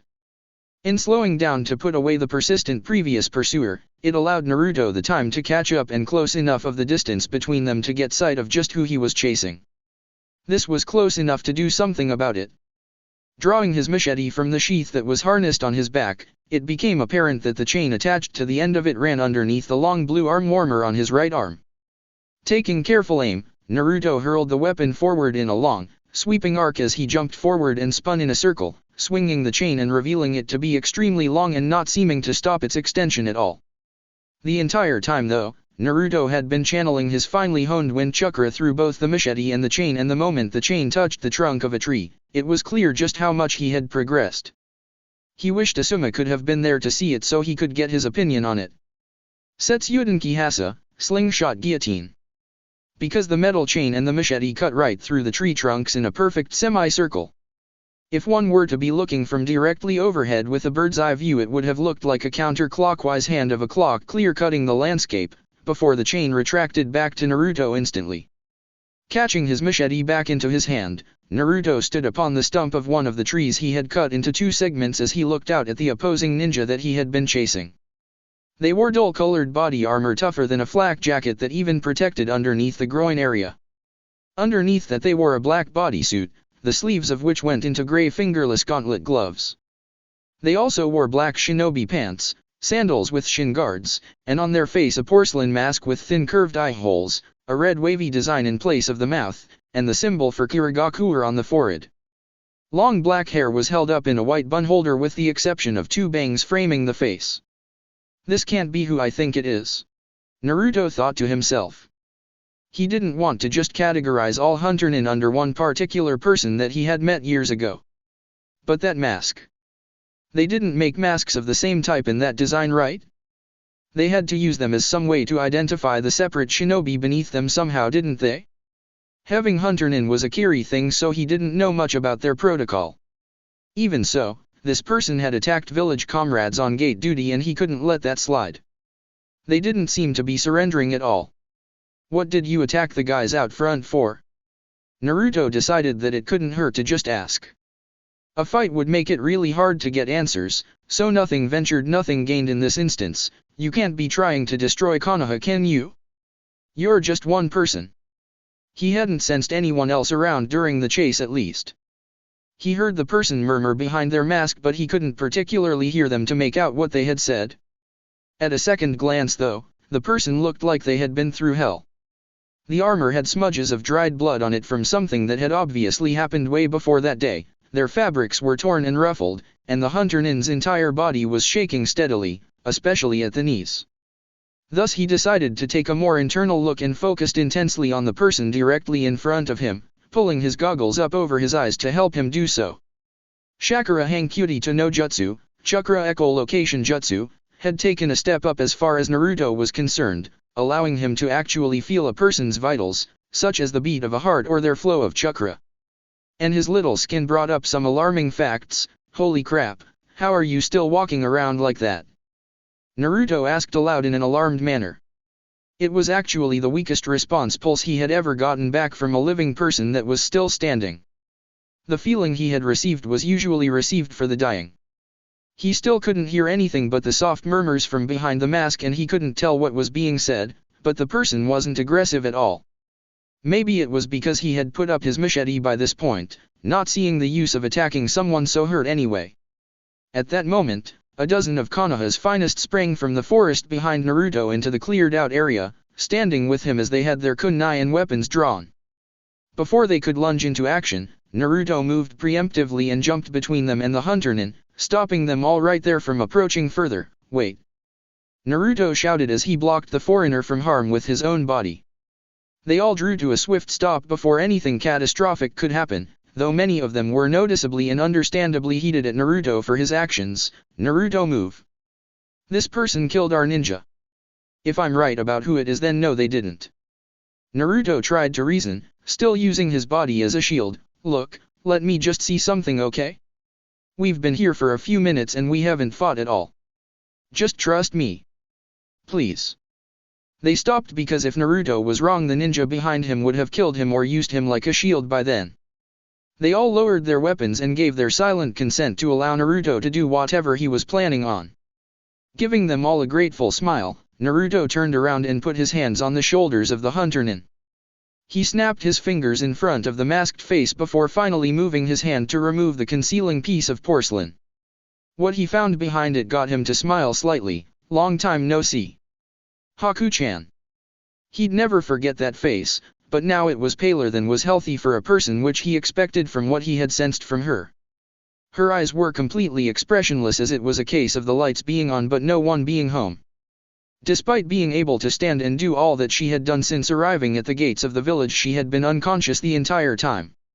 A sigh escaped Naruto's mouth as the very docile Haku collapsed and would have fallen from where they were had he not caught her beforehand. He looked up at everyone else that had gathered closer after her collapse and explained, "She's an old friend of mine." At that point, medics that had caught up managed to inform the lot of them that the defeated ninja were indeed still alive, as Haku had merely placed them in a false death state. This got a lot of them to calm down, but rules were still rules. We've got to interrogate her after all of this. One of the jonin in attendance said. I know.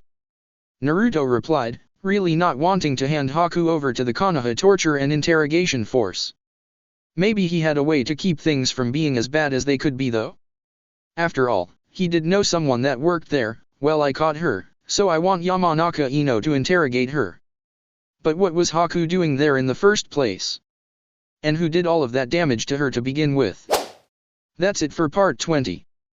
Thank you for watching and see you on the next video.